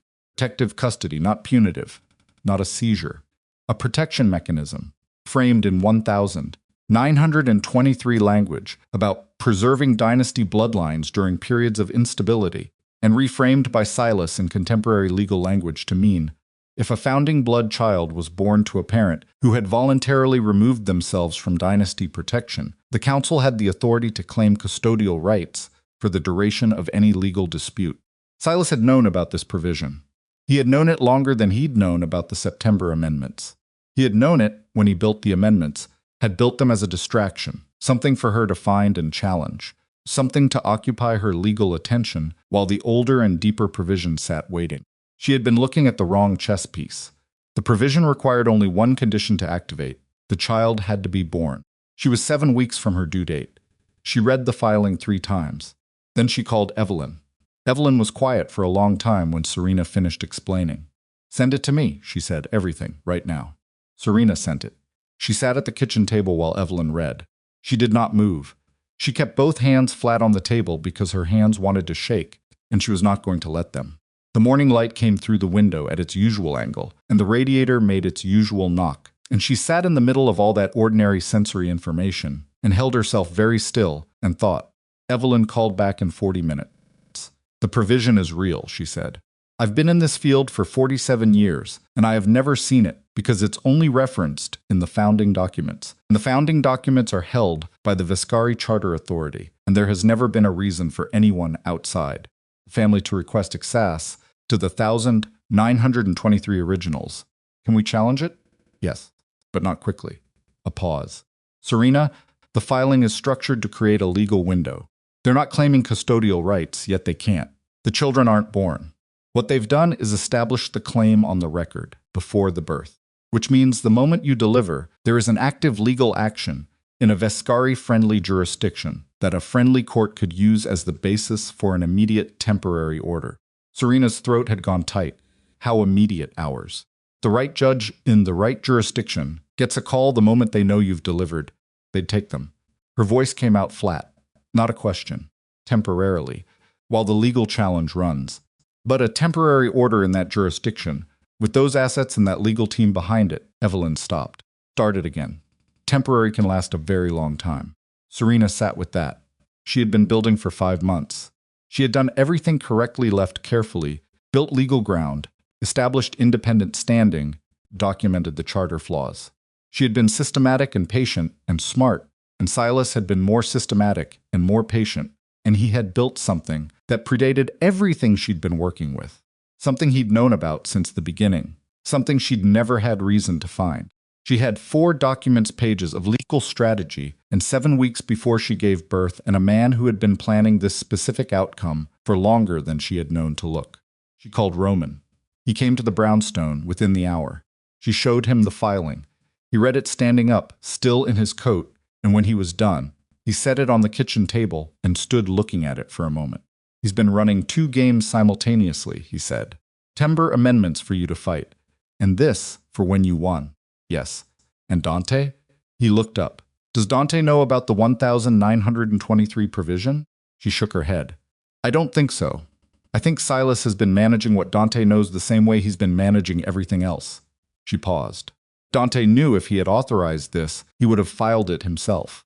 He wouldn't have needed Silas to do it. She said it quietly, not defensively, as an honest read. This is Silas running his own operation. Dante is a variable in it, not the author of it. Roman was quiet for a moment. That might be the most important thing you've said. It doesn't solve the problem. No, he agreed. It doesn't.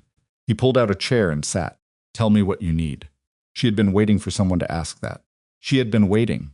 She realized, since the moment she'd walked into the council chamber, and understood that no one in that room was going to ask her what she needed. She had been carrying the plan, and the contingencies, and the fear, and the 2 small lives, and the legal architecture, and the grief of her marriage, and the work of the past 5 months, and she had done it, without asking anyone for anything, beyond the minimum necessary. And the question 3 words, direct, offered without condition, hit her, somewhere she didn't entirely have defenses for. She did not cry. She was not going to cry in Roman Crow's presence at the kitchen table of a Northside brownstone in Harker's Falls, because the situation was too urgent for that, and because she was not someone who cried in front of people. She was still calibrating. Felt it. The weight of the question. The relief of it, and the complexity of that relief. I need to go public with the provision, she said. Her voice was steady. Not the legal challenge public. I need the 1923 provision and Silas's filing and the September amendments and what I found in the supply chain to become a matter of public record before my due date. I need enough exposure that a friendly court can't issue a quiet temporary order in a Vescari jurisdiction without it becoming a story. She looked at Roman, because the one thing Silas cannot afford is attention. His entire operation depends on nobody outside the organization knowing the architecture of what he's built. The moment it becomes visible, he loses the friendly court, Roman said, and the legal window. Yes, going public with this means going public with your location, pregnancy, with everything you've been managing. I know, Dante will know where you are. Dante already has someone watching your Harker's Falls facility. I made him within the first week. She saw Roman's expression shift slightly. I didn't tell you because I assessed his team as observation only. I still do. That's consistent with Dante operating independently of Silas. He wants to know where I am, but he hasn't moved. She paused. He could have moved. He hasn't. Roman looked at her for a long moment. You've been monitoring a surveillance team for 5 months and calculating Dante's psychology from their behavioral pattern. What I do. He was quiet for a moment. Then he said, when you go public, what do you want to happen to Silas? She thought about the 40-page filing. The 1923 provision. The 3 years of stolen humanitarian supplies. The 8 months of political architecture built around her replacement. The careful management of Dante's understanding, the careful management of Celeste's ambition, the way Silas had used everything available, including her own marriage, as pieces in a game she hadn't known was being played. I want him accountable, she said, legally, verifiably. I want what he built to be on the record in a form that can't be amended or sealed. She met Roman's eyes. I don't want him dead. I want him diminished, permanently and publicly. Roman nodded slowly. That's the harder thing to arrange. I know. I have relationships with 2 federal oversight frameworks that cover the jurisdictions in question. He said it without hesitation, without performing reluctance, without using it as a lever. Just stated it. I'll make the introductions. What happens from there depends on what the documentation can support. Can support everything, she said. She believed it. She had built it to support everything. What she had not built, what she had not anticipated, because she had been focused on the legal and strategic dimensions, and not the human ones, was the call she received at 11:47 p.m. that same night from a number she didn't recognize. Using a phrase in the first 10 seconds that she identified immediately as a code phrase from the old Vescari internal communications protocol, she answered. Waited. The voice on the other end was Celeste's. Her sister sounded like someone who had been awake for a long time and had decided at the end of that time that a decision she'd been deferring was no longer deferrable. Her voice was thin and controlled in the way of someone who is holding themselves together through will rather than ease. I need you to know something, Celeste said. About the filing. About the provision. She stopped. Started again. Silas told me something tonight. He told me as I think, he told me as a warning.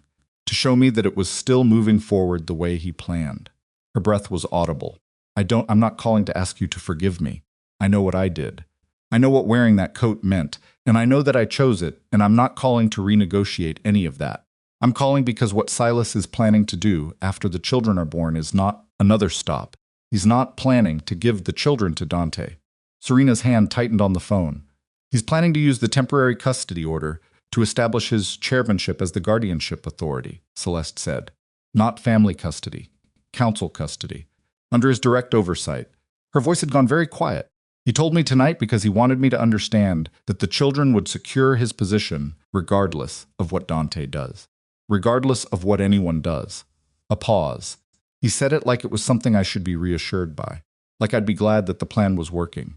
The thin control in her voice cracked slightly. My sister's children, Serena. He talked about my sister's children like they were a minor. She stopped. Serena stood in the kitchen of the brownstone at midnight and felt something consolidate inside her that had no specific name but felt like bedrock. Solid final. The last piece of a picture snapping into clarity. Silas Rourke had never been trying to stabilize the dynasty. He had been trying to own it. And she and Dante and Celeste had all been instruments, and her unborn children were going to be the final ones, the securing mechanism, the leverage that locked his control permanently into place. She pressed her free hand flat against her stomach. Celeste, she said. Her voice was very steady. Are you somewhere safe? A pause. For now, write down everything Silas told you tonight. Everything. Every word you remember. And then get somewhere I can reach you. Long silence since. Then, okay. Serena hung up and stood in the quiet kitchen with the radiator knocking and the tea cold on the counter, and the documents spread across the table and the 2 heartbeats she was carrying, and she understood that everything she had built in the last 5 months had been preparation for a fight she had not fully understood the shape of. She understood it now, and she had 7 weeks to finish what she'd started. Before the people who wanted to take everything from her had a legal reason to try.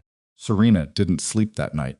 She sat at the kitchen table until 2 a.m, going through the documents again, not because she didn't know what they contained, but because she needed to hold the full picture in her head all at once, every piece in its correct position, before she decided on the order of what came next. The 1923 provision, the September amendments, the humanitarian supply chain records, Celeste's testimony, which was not yet written down but would be by morning if Celeste did what she'd said she would. The federal contacts Roman had offered. The evidentiary package Evelyn had been building for 4 months. She had more than she needed to destroy Silas Rourke. What she needed now was to destroy him fast enough. 7 weeks was not a long time. 7 weeks was nothing. In legal terms, Evelyn had been working for months, and the challenge wasn't filed yet, because filing it too early would have tipped Silas before they were ready. Now Silas had tipped first, which changed the calculation entirely. The careful, patient approach she'd been building, the one that would have been airtight and unassailable, given another 3 months, was no longer available. She needed to move in days, not months. She called Evelyn at 6 a.m. Evelyn answered on the first ring, which meant she'd been awake, too. We file today, Serena said. Everything we have.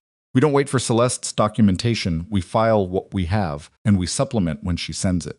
Filing today means going in with a partially complete evidentiary package. I know. We file anyway. And I need you to contact the Federal Oversight Coordinator. Marcus connected us with Agent Dara Fitch, FBI Financial Crimes. I need a meeting with her today. Not through intermediaries. Direct. Serena. A pause. Once you make federal contact directly, there's no managing the pace of that. It moves on their timeline. Good, Serena said. Their timeline is faster than mine right now. A silence on the other end that lasted exactly long enough to convey that Evelyn understood and had concerns and was going to proceed anyway. "I'll make the calls," she said. "Be ready to move by 9. Serena was ready by 8. She called Roman at 7:15. He picked up, sounding someone who had also been awake, or close to it, and she told him about Celeste's call and what Silas had told Celeste and what it meant for the shape of the operation. She told him cleanly and without unnecessary preamble, and he listened without interrupting, which she had come to understand was his default mode of engagement with information that required actual processing rather than immediate response. When she finished, he said he was never planning to give the children to Dante. No. So Dante doesn't know. I don't think Dante knows much of what's actually been running. I think Silas has been managing him through partial information and manufactured urgency for a very long time." She paused. "And I think Dante is starting to realize it. The surveillance team he has on your facility, the behavioral pattern has changed in the last 2 weeks. They're observing more closely, more urgency in the rotation schedule. Something shifted. He found something," Roman said. "Or Silas made a mistake and Dante caught the edge of it." She looked at the document spread across the kitchen table. "Either way, Dante is in motion. And if he makes a move toward Silas before we filed, before the federal contact is established, Silas has the authority as council chairman to lock everything down, including the filing. How long do you need? 48 hours. If I can get the federal meeting today and the filing in by tomorrow morning, I'll keep the surveillance team occupied," Roman said. "Nothing aggressive, just redirected a beat and Serena. After you file. When Dante finds out, I know she'd thought about this. I'll deal with Dante when I deal with Dante. One thing at a time." She spent the next 3 hours on calls she'd been building toward, for months organized, sequential, each one laying groundwork for the next.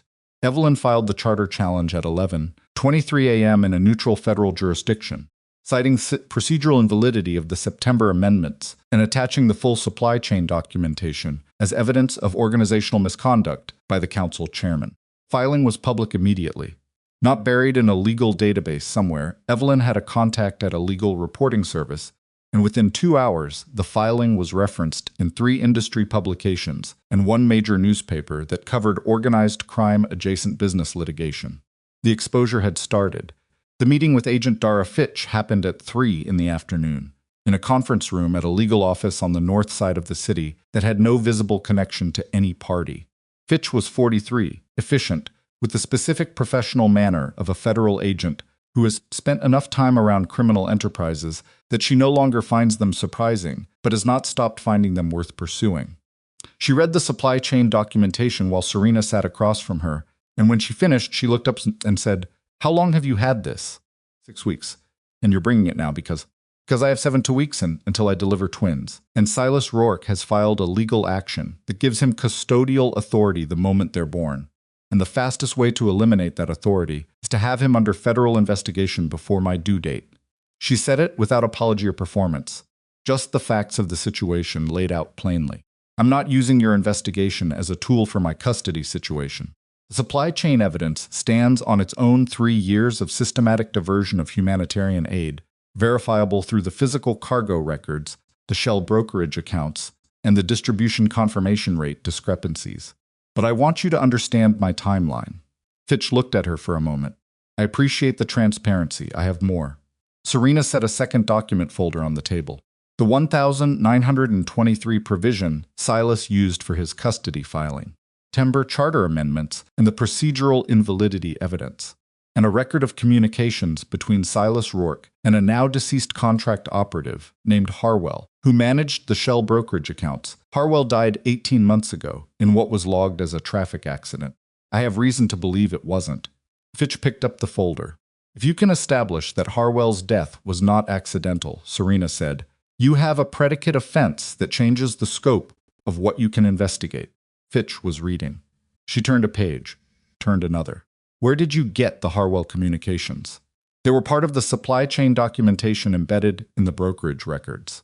Harwell was sloppy about keeping his internal communications separate from his transaction records. It's possible he didn't anticipate anyone ever reading them, given his specific set of vulnerabilities at the time. His vulnerabilities. He owed a significant amount of money to people associated with the Vescari organization. He was not in a position to say no to a parallel arrangement.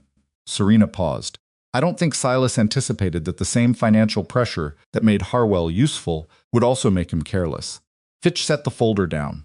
She looked at Serena with the particular quality of attention that federal agents develop when they realize they are sitting across from someone who has just handed them something substantial.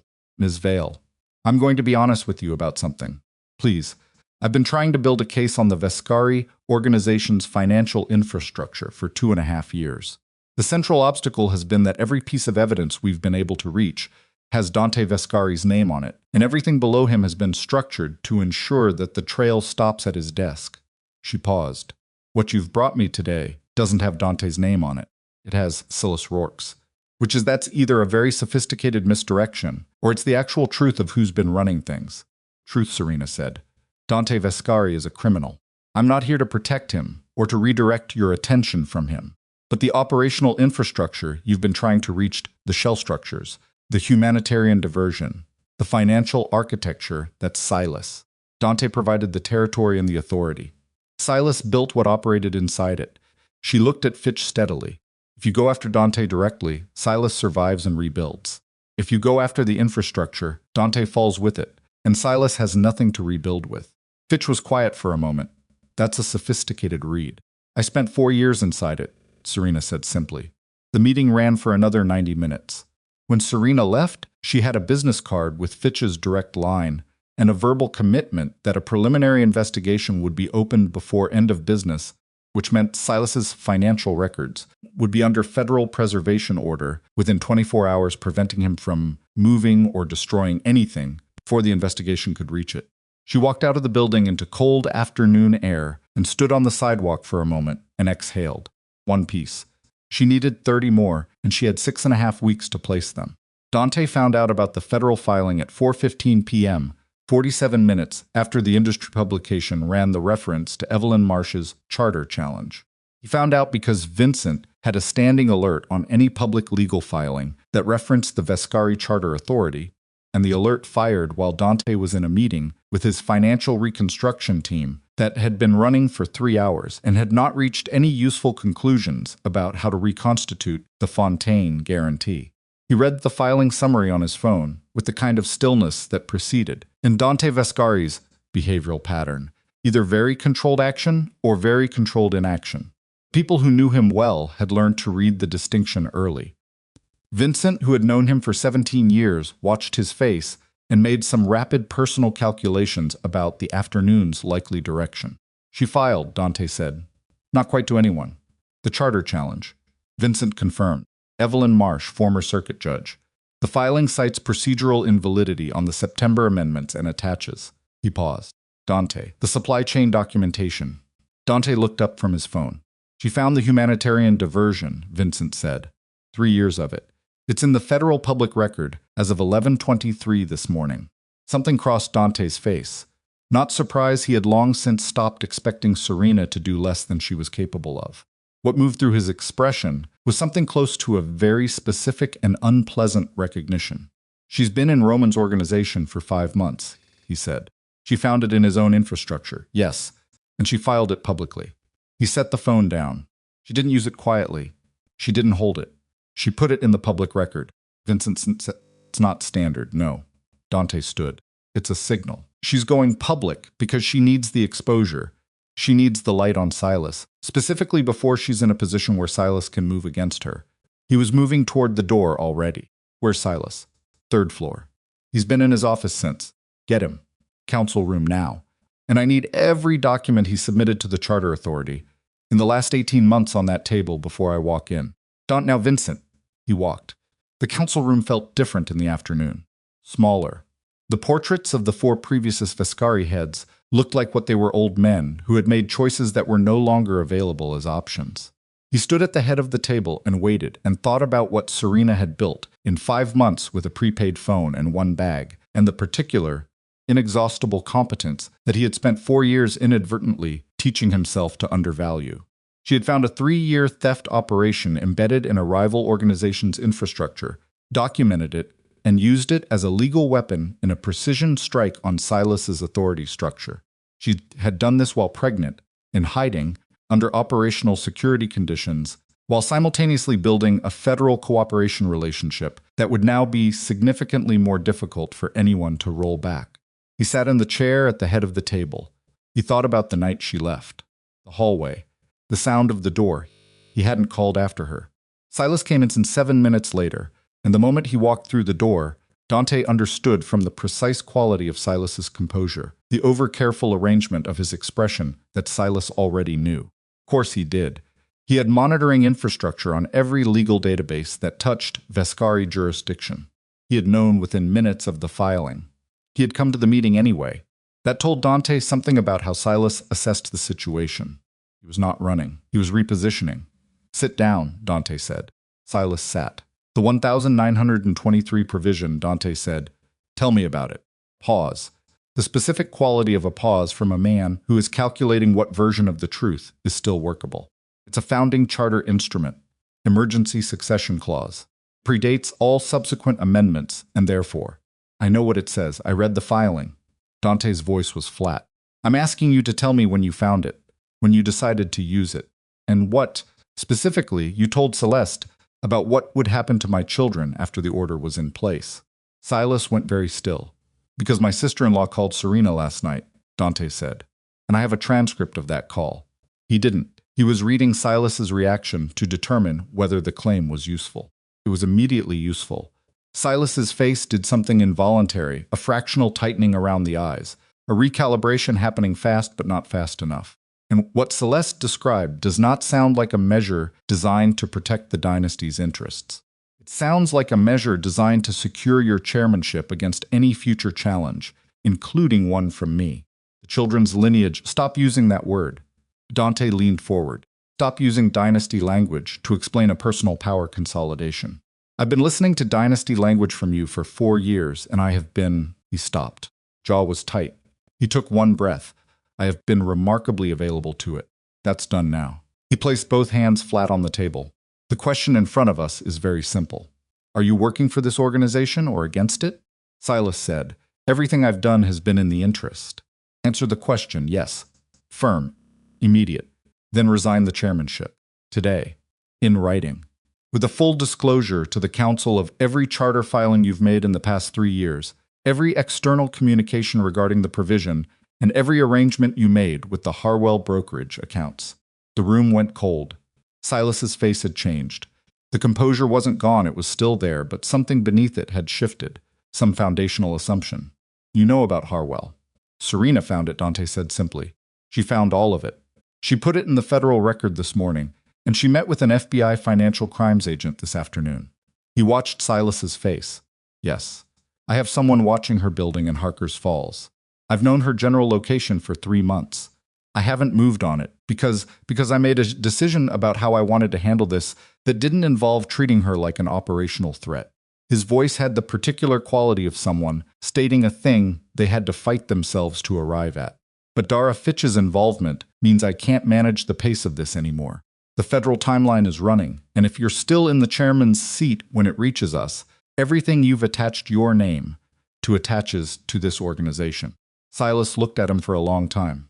You can't remove me, he said. His voice had dropped. Quieter. More direct than it had been all conversation. The mask of procedural language finally put down.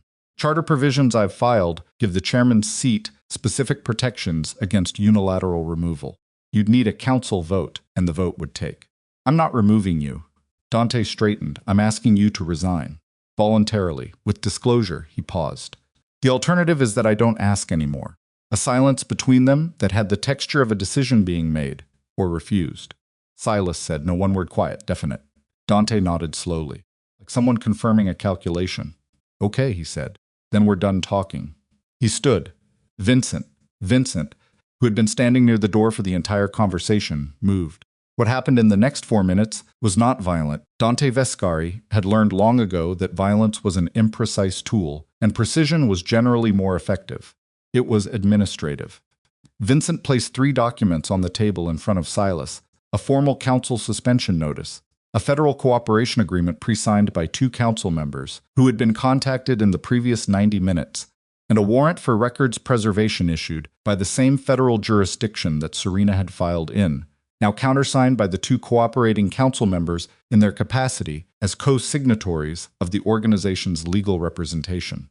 The cooperation agreement was Dante's move. He had spent the last 3 hours, while his financial reconstruction team had talked without reaching conclusions, making different calls. His own calls, not through Silas, not through the council structure. Direct. Silas looked at the documents. His face had gone the specific gray of someone who has just watched a position they believed unassailable dissolve through a mechanism they didn't anticipate. He had not anticipated Dante cooperating with federal oversight. Dante had not historically cooperated with federal oversight. The one behavior Silas had counted on as fixed. People changed. The records preservation order means you can't touch the Harwell documentation, Dante said. He was putting his jacket on.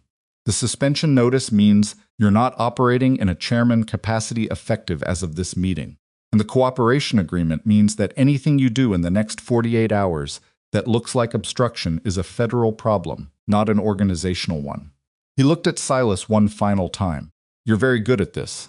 You always have been. I hired you because you were the best at building the architecture other people operated inside. He picked up his phone. You should have built something that didn't require stealing from it. He left Silas in the council room with Vincent and the documents, and the portraits of the 4 dead Vescari heads. He went downstairs and got in a car and gave the driver an address in Harker's Falls. Serena was eating actual dinner, not anxious desk food, because she had made a decision after the federal meeting that she was going to eat properly and sleep properly for the next 6.5 weeks, regardless of what was happening operationally, because her body was running the most important construction project currently underway in her life, and it needed fuel when she heard the car outside. She heard it because she'd spent 5 months learning the specific acoustic texture of her street, the way sound traveled along the brownstone facades, the particular quality of a car engine idling versus moving slowly versus stopping. This one stopped. She put her fork down. She went to the window without turning on additional lights and looked out and saw the car black, not Roman's fleet, not any vehicle she'd cataloged from the surveillance team's rotation. A single driver, one passenger in the back. She pulled back from the window. She called Roman. He picked up in 2 rings. Black sedan outside, she said. Unknown plate. Not your fleet, I see it. He had someone watching the street. She'd known that. A pause. Serena. It's Dante. She stood in the middle of her kitchen, with the phone against her ear, and her half-finished dinner on the table, and the radiator knocking its familiar knock, and she felt every one of the past 5 months compress into the space of about 4 seconds. Came alone, she said. That's all. A pause. Getting out. She could see it from where she stood. The front door of the brownstone was solid, no window, but the entry light was on, and she could see the shadow through the narrow side glass panel. A large shape. Stopping at the door, not reaching for anything, just standing. He knocked. Not the knock of someone who expected to be let in. The knock of someone who was announcing themselves and understood that the decision about what happened next belonged to the person on the other side of the door. She stood in the kitchen and didn't move for a moment. Then she walked to the door and opened it. He looked different. She registered this in the first 2 seconds, with the particular acuity that people develop when they haven't seen someone in months and memory and reality recalibrate against each other. He looked older not dramatically, but in the specific way that men who are accustomed to having everything under control look when they've spent a sustained period with things out of their control. Jaw was tight. His coat was rain-wet. He had not shaved in at least 2 days. He looked at her. She looked at him. His eyes went to her stomach, visibly pregnant now, unmistakably, and something moved through his face that she watched carefully and could not entirely categorize. It was not the expression of a man making a calculation. It was the expression of a man absorbing something real. I'm not here to ask you to come back, he said. His voice was lower than she remembered, or she'd been remembering it wrong. I'm not here to negotiate. He stopped, started again. I suspended Silas tonight. I'm cooperating with the federal investigation. I've been in contact with the council members who signed the cooperation agreement. Morrow is one of them. He's been waiting 3 years for someone to ask. He paused. I'm telling you this because you deserve to know the operational situation, not because I'm asking for anything. She stayed in the doorway. How did you find out about Morrow's vote, Celeste? A pause. She called me after she called you. She gave me everything she had on Silas' 8 months of conversations. She also told me he stopped. His jaw worked for a moment. She told me what Silas planned for the children. Serena watched him. Not for the dynasty, he said. For himself. To secure his chairmanship. He stopped. His hands hanging at his sides had closed into loose fists. Not threatening. The opposite, the specific physical tension of a man holding something difficult without letting it become something he directed at the person in front of him. I didn't know. About the provision. About the Harwell accounts. About the scope of what he was building inside the organization. He met her eyes. I know that doesn't change what I did. I know the council resolution was mine. I signed it. Nobody made me. He said it the way he'd said very few things she could remember without defense, without the particular architecture of justification that powerful men build around their choices. Just the fact of it. I signed it and I was wrong, and I have spent 5 months learning the specific dimensions of how wrong, and I'm not asking you to weigh that against anything. I just needed you to know. The rain had started again, light and steady, and it was falling on his coat and he didn't appear to notice. She should have said something measured. Something that kept the distance she'd maintained for 5 months, the careful professional remove that had allowed her to function and think clearly and build what she'd needed to build. She's come inside. You're getting wet. He came inside. He stood in the entryway of the brownstone, looking slightly out of place.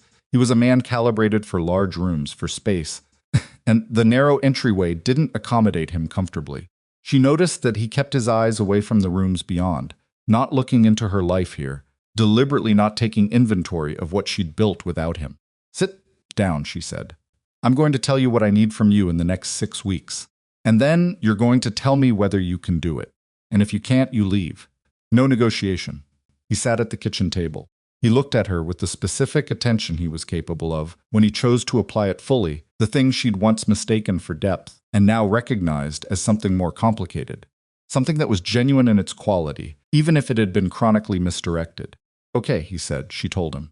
She laid out the evidentiary package, the federal timeline, the charter challenge, and what she needed from the Vescari organization's cooperation to close the loop on Silas's operation before the custody provision became an active legal problem. She told him about the supply chain, about Harwell, about Celeste's documentation. She told him what she'd given Fitch and what Fitch still needed, and which piece of the Vescari financial infrastructure she needed him to voluntarily disclose to make the federal case airtight. She told him all of it, directly, without softening it. When she finished, the kitchen was quiet except for the rain and the radiator. Dante sat with his hands folded on the table and his eyes on the document she'd spread in front of him, and she watched him absorb it, really absorb it. The way he did things when he let himself do them completely. The voluntary disclosure you need, he said. The Fontaine liability structure. The full financial architecture. Yes, that exposes the organization to significant federal liability. Yes. He was quiet for a moment, and you're asking me to do it anyway. I'm telling you what I need. What you do with it is your decision. She met his eyes. But I want you to understand something. The children are going to know what you chose here. Not today, they're not born yet, but eventually. And I'm going to tell them the truth about everything, about the council resolution, and about this. She paused. I need you to give me something true to tell them about this part. Dante Vescari sat at the kitchen table of a Northside brownstone in Harker's Falls, in a wet coat with the evidence of 5 months of his wife's survival spread in front of him, and he was quiet for a long time. Then he said, I'll make the call to Fitch tonight. She nodded, and Serena. He looked at her. The children. Whatever happens with the legal situation, whatever you decide about, I'm not asking for anything. But I want you to know that I'm not going to be someone they hear about from a distance. I want to be in their lives. Whatever that looks like, whatever you determine is appropriate. I'll take whatever access you decide is right. He held her gaze. I know I don't have the right to ask for that. I'm telling you anyway. She looked at him for a moment. Make the call to Fitch, she said. We'll talk about everything else when the children are here. He nodded. He pulled out his phone, and then before he could dial, the call came in. Roman's number. She picked up immediately. The school, Roman said. His voice had a quality she had never heard from him. Before controlled but only barely. The specific compression of someone who is frightened and managing it. Serena, the emergency contact system just triggered. Reyes, Dr. Reyes. She has children at the Meridian Primary School 3 blocks from your building. Her stomach dropped. Someone is at the school, Roman said. Armed. They went in 20 minutes ago. The children's description of the 2 men matches Silas's external contract team. She was already standing. Her chair scraped back. Her hand went to the wall. Dante was on his feet in the same second, reading her face, not knowing the specifics, but reading the situation with the instinct of someone who had spent his entire adult life in rooms where things went wrong. "How many children are in the building?" she said. 40. It's an after-school program. Roman's voice.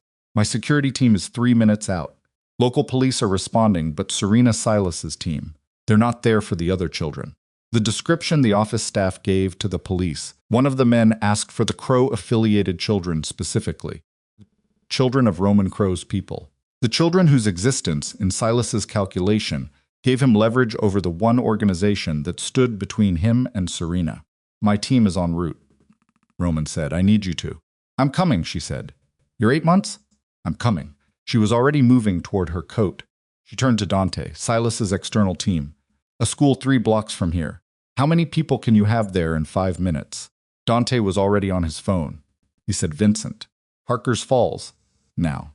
He said a street name. He said non-lethal, extraction priority, children in the building. He said it in the clipped, absolute cadence of a man who had spent 20 years giving orders that were obeyed, and was using that capability right now, in this kitchen, for something that wasn't about his organization, or his authority, or his dynasty. He said, 3 minutes.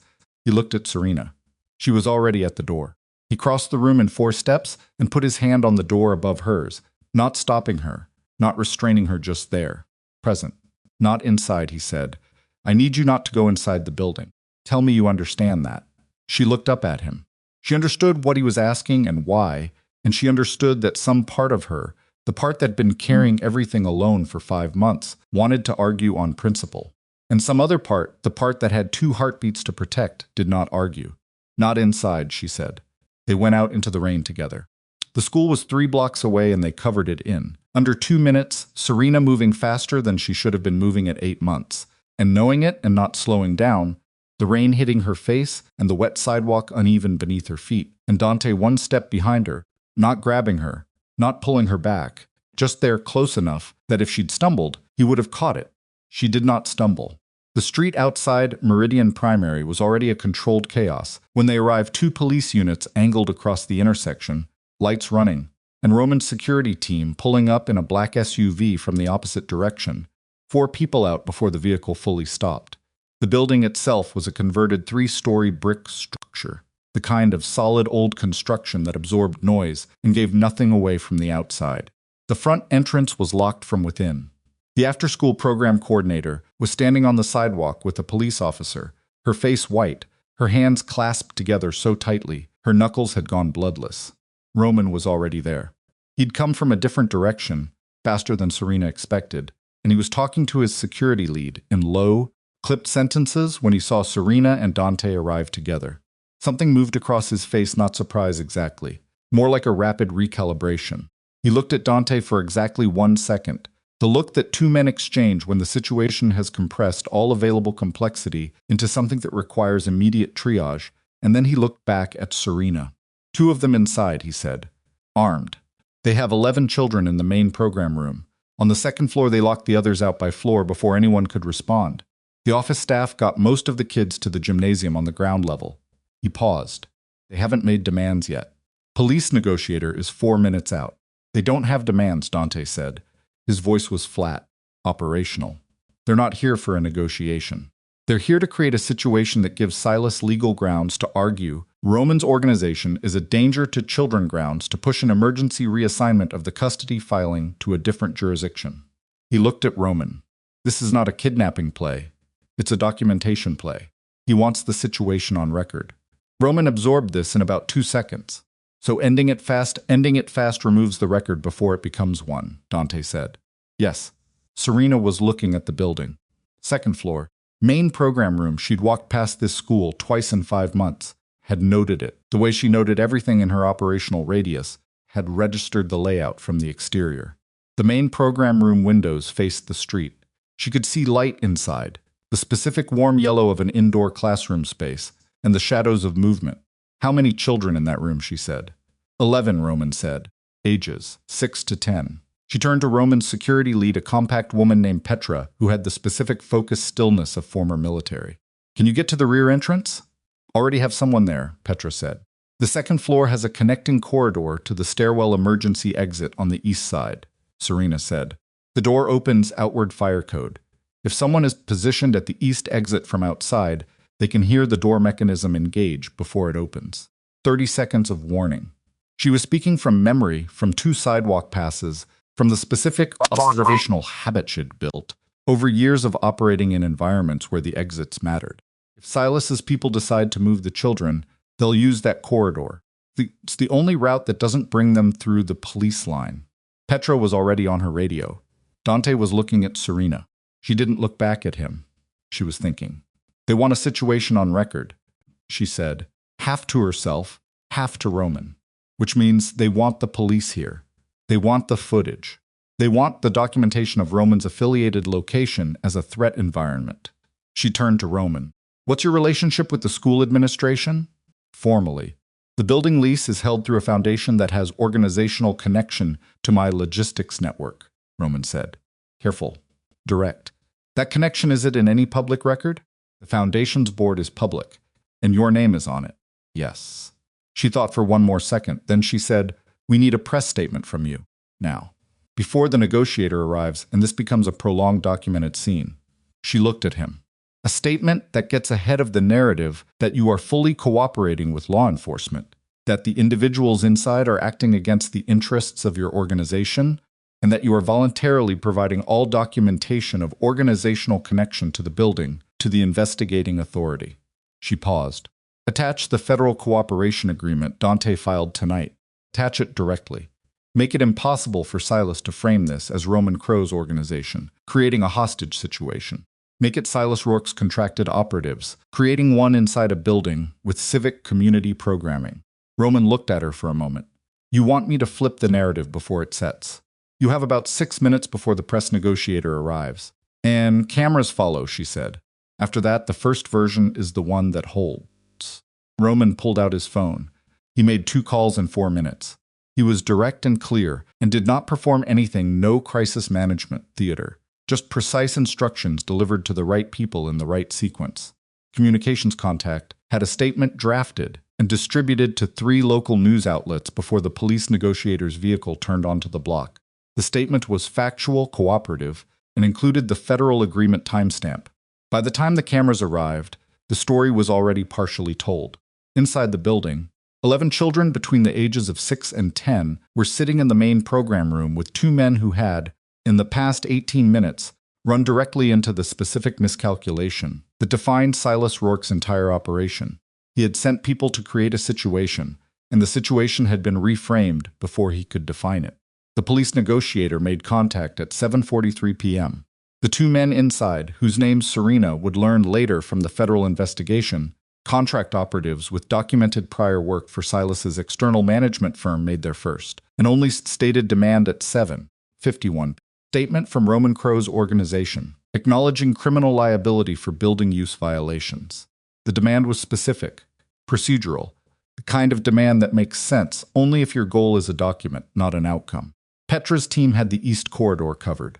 Dante's people, 3 of them, had arrived at 7:38 and were positioned at the rear and side of the building in coordination with local police who had, after a brief and tense conversation with Vincent about the nature of the evening, agreed to a unified approach rather than a jurisdictional argument in the rain. At 8:04 p.m., the 2 men inside made the decision to move the children toward the east corridor. Petra's team was ready. The resolution took 11 minutes. No shots fired. No children injured. The 2 men were on the ground in the east alley at 8:15 and in police custody at 8:17, and the 11 children were being walked out through the front entrance into the arms of parents who had been gathering on the sidewalk since 7:30 and who made the kind of sounds that people make when they are handed back something they were afraid they'd lost. Serena stood on the sidewalk across the street and watched the children come out. She had her hands in her coat pockets, and her jaw was tight, and she was wet through to the shoulders, and her back ached with the specific deep ache of 8 months of carrying 2 people around. And she watched each child come through that door and be taken into someone's arms, and she did not count them consciously, but she counted them, one by one, until the number reached 11. Then she exhaled. Dante was beside her. He had been beside her the entire time, not in front of her, not managing her, just there, which was different from the man who had stood at the head of the council table and not looked up when she walked in. She didn't know yet what to do with the difference. She knew it was real. She knew real and sufficient were not the same thing. "It's done," he said. "This part," she said. He was quiet. "Silas," she said. "The federal warrant Fitch called Vincent while you were watching the building." He paused, picked him up at the estate. He was apparently in the process of destroying documents when they arrived. A beat. Apparently he underestimated how quickly the preservation order would be enforced. She turned to look at him. "Celeste gave Fitch the access codes to his private files," Dante said. "She gave them at 6 p.m. before this happened. Before she knew about the school." Serena absorbed this. Her sister, who had worn her coat, who had spent 8 months building toward a position she'd stolen, who had called at midnight and given Serena the information that had changed the shape of everything, had also given the federal agents the access they needed to take Silas apart from the inside. It was not redemption. Serena was clear-eyed enough to know that. Redemption was not a thing you achieved in a phone call, but it was a choice, made under pressure, when making it cost something real. She would think about Celeste for a long time. She already knew that. Roman came across the street toward her. He looked at her and then at Dante, and there was a moment between the three of them that didn't require language, a brief, honest accounting of the evening, and what it had taken, and what it had not taken, and what remained. "The children are all out," Roman said. To Serena specifically. "Counted," she said. He almost smiled, didn't quite. "Go home," he said. "Both of you." He looked at Dante once more, not hostile, not warm, the specific, direct look of one person assessing another person with full information. "Thank you for the people tonight." Dante said, "Thank you for the 6 months." Roman nodded once, then he went back to his team. Serena and Dante walked back to the brownstone through the rain. Theo and Mara arrived 3 weeks later, on a Thursday morning in February, 6 days before the due date that Dr. Reyes had estimated. They were early the way things that have been waiting long enough tend to arrive early, with urgency, with noise, with no particular regard for the schedules that had been built around them. Dr. Reyes delivered them at the Northside brownstone with 2 nurses from her independent practice, and the process was difficult and long, and at no point resembled anything from a film, because real physical things do not. Serena worked at it with the same grinding, sweating, entirely uncinematic determination she brought to everything.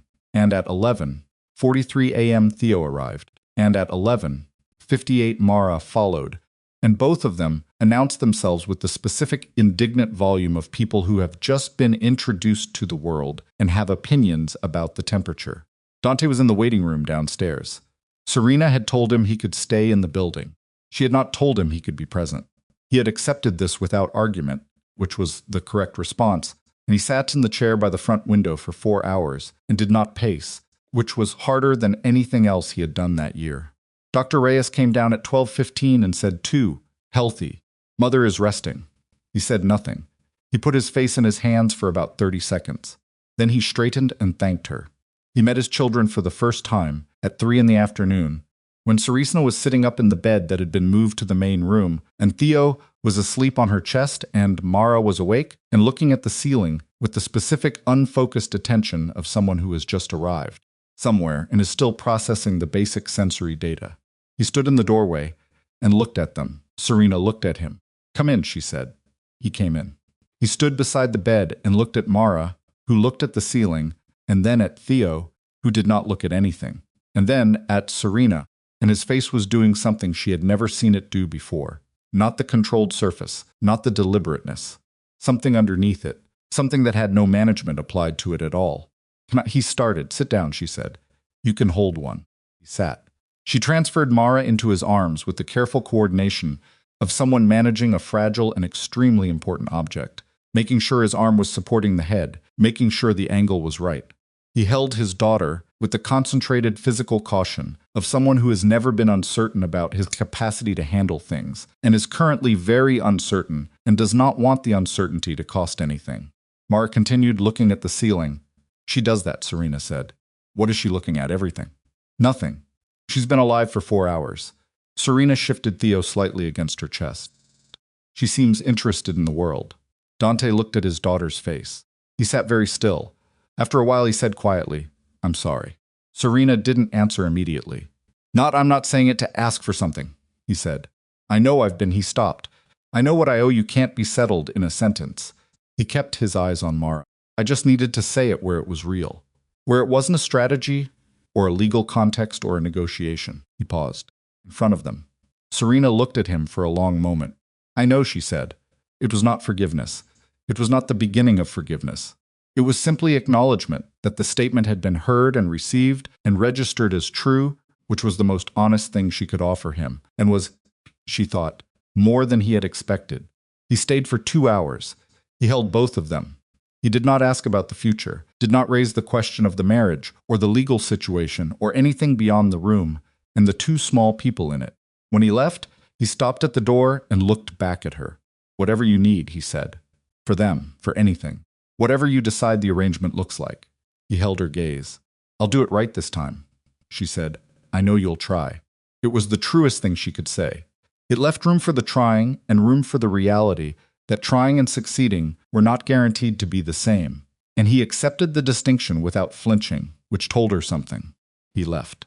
She sat in the quiet of the brownstone with Theo and Mara and the February light through the kitchen window and the radiator doing its familiar knock, and she was so tired that the tiredness had gone past the point of being a sensation and had become simply the medium she was existing inside, and she held her children and felt, underneath all of it, something she hadn't felt in so long it took her a moment to identify it, like ground under her feet. The 9 Families Tribunal convened 4 months later, in May, in a neutral jurisdiction that had been agreed upon after 6 weeks of procedural negotiation that Evelyn Marsh had handled with the specific relentless precision of a woman who had been waiting decades for a case worth her full attention. Silas Rourke arrived under federal escort. He had been under house arrest since February, his passport surrendered, his charter authority suspended, his financial accounts frozen, while the federal investigation worked through the architecture of what he had built. He had lost 50 pounds, which was what happened to men who had spent their lives exercising control when the control was taken away. Still sat very straight. He still arranged his expression with care. But the expression had less behind it now. The calculation that usually animated his face had gone quiet in the specific way of calculations that have run out of variables. The tribunal was not a public court. It was an internal governing process used by the 9 families to adjudicate disputes that crossed organizational boundaries, a structure that predated most federal frameworks and operated in the specific, gray area of recognized but unlegislated authority. Serena had spent 2 months with Evelyn's, establishing that the tribunal had jurisdiction over the charter dispute, and 2 more months building the presentation that would be delivered inside it. She delivered it herself. She stood at the front of the tribunal chamber, a long rectangular room, 9 families represented by their current heads or deputies, Don present as the Vescari head in the specific capacity of a principal party to the dispute, and she presented the full evidentiary record, the 1923 provision and its procedural history, the September amendments and the invalid ratification vote, the Harwell brokerage accounts, and the 3 years of humanitarian supply diversion, the Celeste testimony, the federal investigation findings presented with Agent Fitch's written cooperation, establishing the scope of Silas's unauthorized operational activity within the Vescari structure. She spoke for 2 hours and 40 minutes. She was not dramatic. She did not perform outrage or grief or triumph. She was precise and comprehensive, and she let the evidence do the weight-bearing work. Because evidence that needs theatrical support is evidence that cannot stand on its own, and hers could stand. The tribunal heard it. At the end of the second day, after Silas's legal representation had presented its counter-arguments, and the tribunal heads had conducted their internal deliberation, the chairman called the session to order and read the findings. The September amendments, procedurally invalid, effective immediately. The 1923 custody provision invoked by Silas, declared inapplicable on the grounds that it had been activated through fraudulent misrepresentation of the chairman's authority, rendering the activation void. The humanitarian supply diversion referred to the federal investigation with tribunal documentation of organizational responsibility. Silas Rourke's chairmanship revoked, and then the chairman paused. He read the final finding. Under the Vescari founding charter, Article 11, the provision that predated everything Silas had built or manipulated or amended, a provision that Evelyn Marsh had found in the original 1,887 document during 3 weeks of exhaustive archival research a primary family head who had caused documented harm to a lawful spouse through the deliberate use of organizational authority, forfeited the power of unilateral organizational decision-making. The authority reverted to a governance council structure, in which the primary spouse, if present and willing, held co-equal standing. The chairman looked at Serena. The constitutional authority of the Vascari dynasty, he said, as established by its own founding documents, rests with Mrs. Serena Vale Vascari, in co-equal capacity with the primary family head, pending her determination of how she wishes to exercise it. The room was quiet. Dante, seated at the far end of the table, did not move. Serena stood at the front of the tribunal chamber and felt the weight of the findings settle around her, the specific gravity of being handed back something that had been taken, plus something that had never been offered: position, the authority, the standing that 4 years of invisible labor had built, and one night had stripped away. She looked at the charter document Evelyn had placed on the table in front of her. She thought about the brownstone, the north side street, the radiator, Theo and Mara asleep in the double bassinet in the main room, which Roman's assistant had helped her assemble 2 weeks ago because the instructions were incomprehensible, and Roman had sat on the floor for 40 minutes reading them with the determined focus of a man who had overseen large-scale logistics operations and was going to defeat a piece of flat-pack furniture if it took all evening. She thought about what she'd been building for 5 months before the tribunal, and what she'd been building before that, and what she wanted to keep building. Closed the charter document. "I decline the constitutional authority," she said. The room reacted, a collective movement, a shift of bodies and chairs, several people looking at each other. "I decline it," she said again clearly. "Not because I don't recognize it, but because the structure that produces it is the same structure that allowed it to be taken in the first place." She looked at the tribunal heads. A system where authority over an organization of this scale rests in one person or 2 people, or 9 families with inherited positions and no accountability mechanisms, is a system that will always produce another Silas Rourke.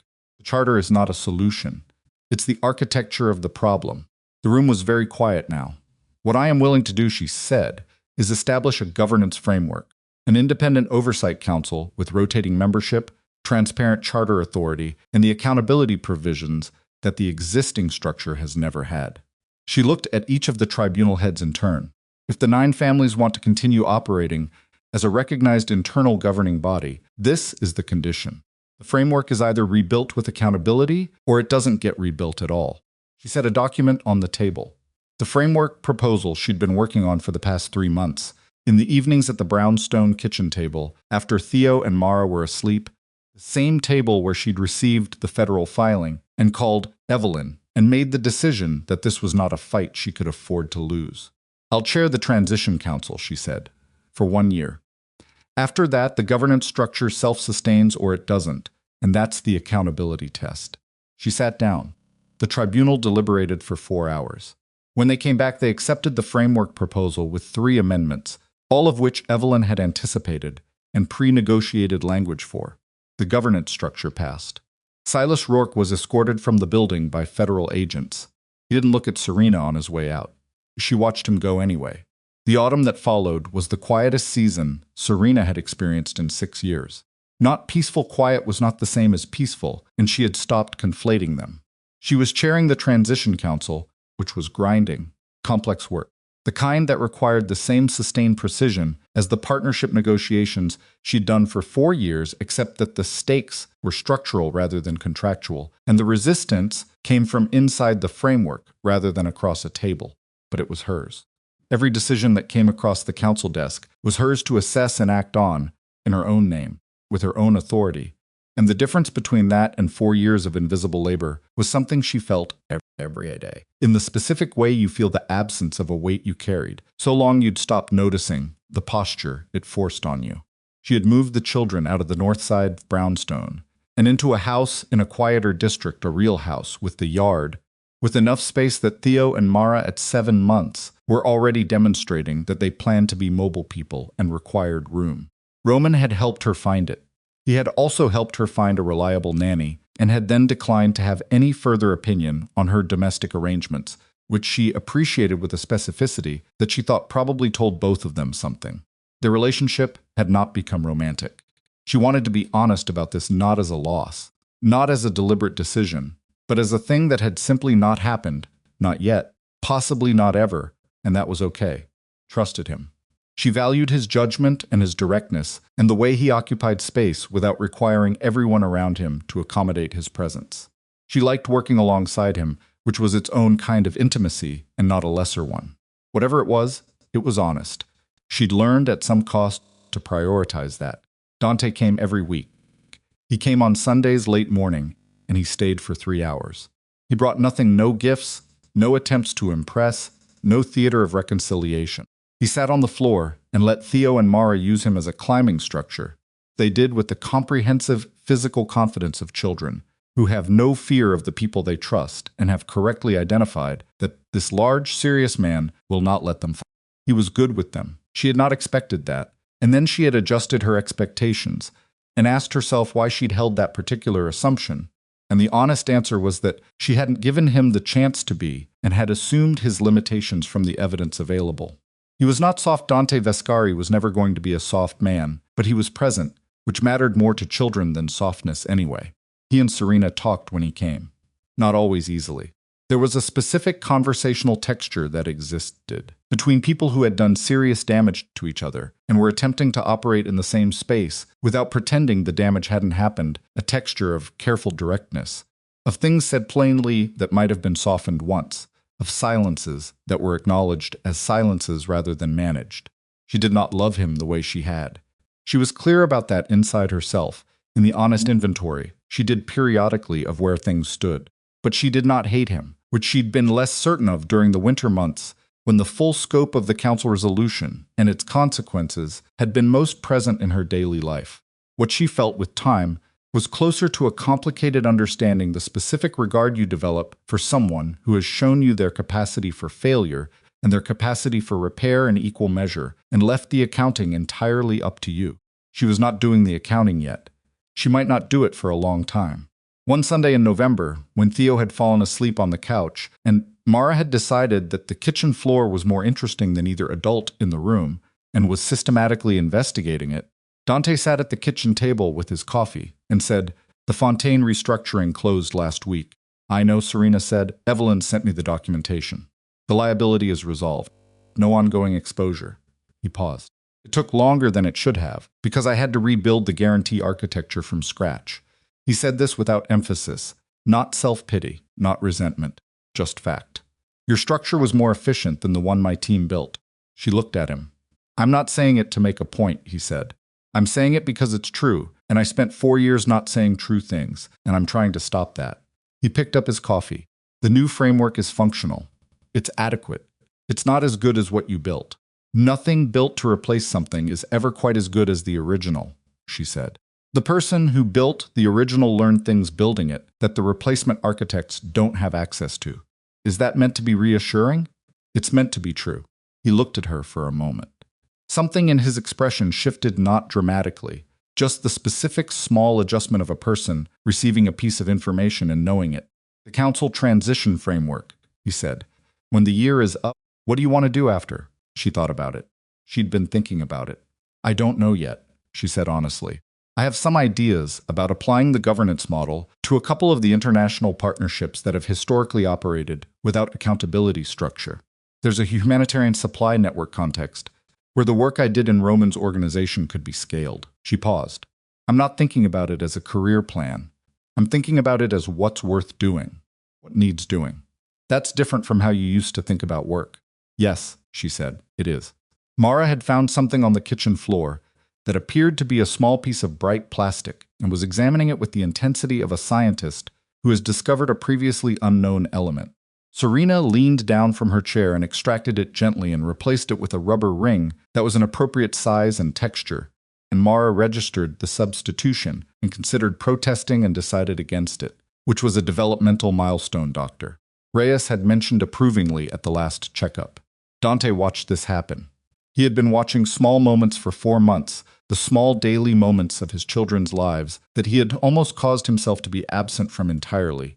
through one signed document on one night that he had been given every reason to sign and had spent the subsequent year understanding the dimensions of.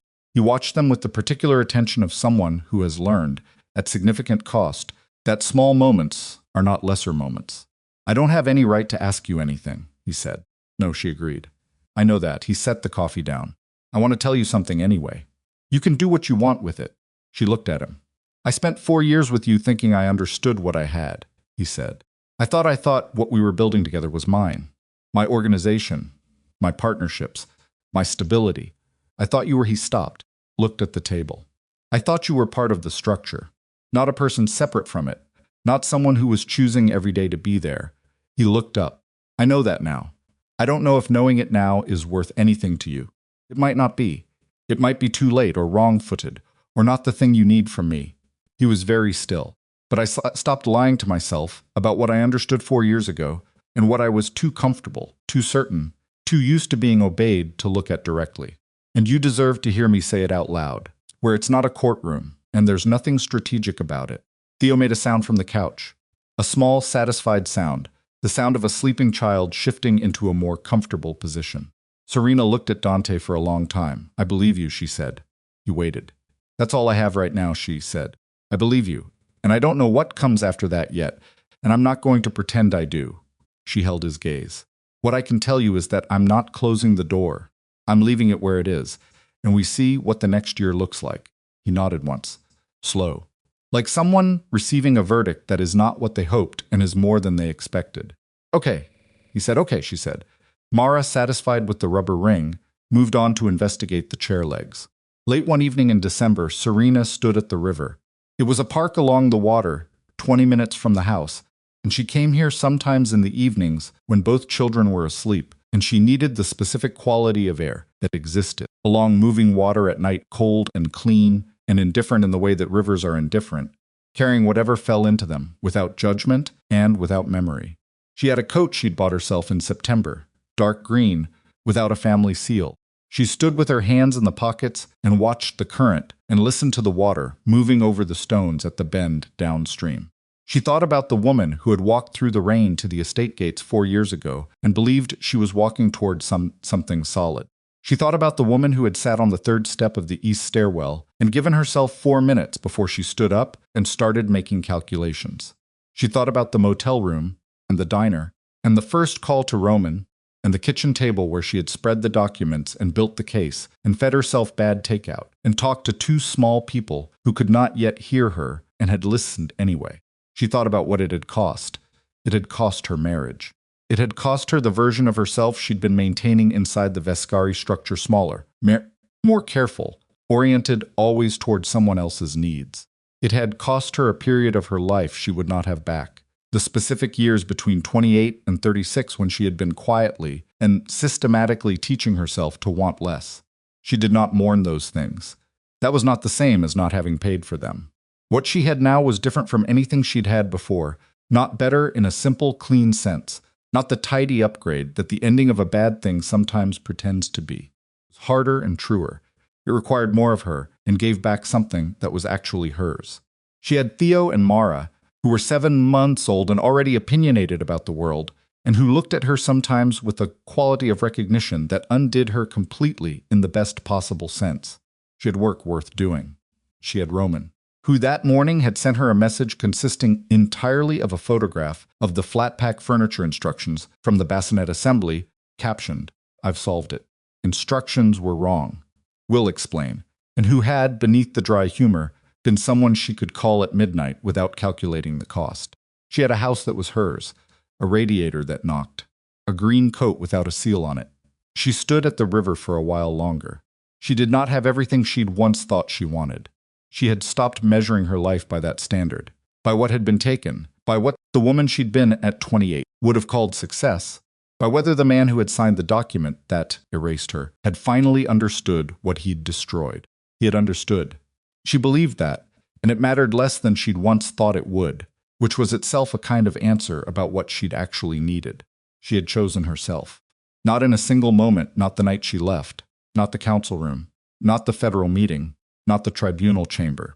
In 1,000 small moments across months of hard and unglamorous work, choosing accuracy over comfort, choosing her children's safety over the clean exit, choosing to stay in a situation that required more of her than any situation had any right to require, and to stay in it on her own terms. She had not become the woman she had been before she married Dante Vescari. That woman was gone, and she did not want her back. She had become someone who had been through something and come out the other side, knowing her own weight, knowing what she could carry, what she chose to carry, and what she had finally, permanently, set down. The river moved. The cold air came off the water. She stood there until she was ready to go home, and then she went.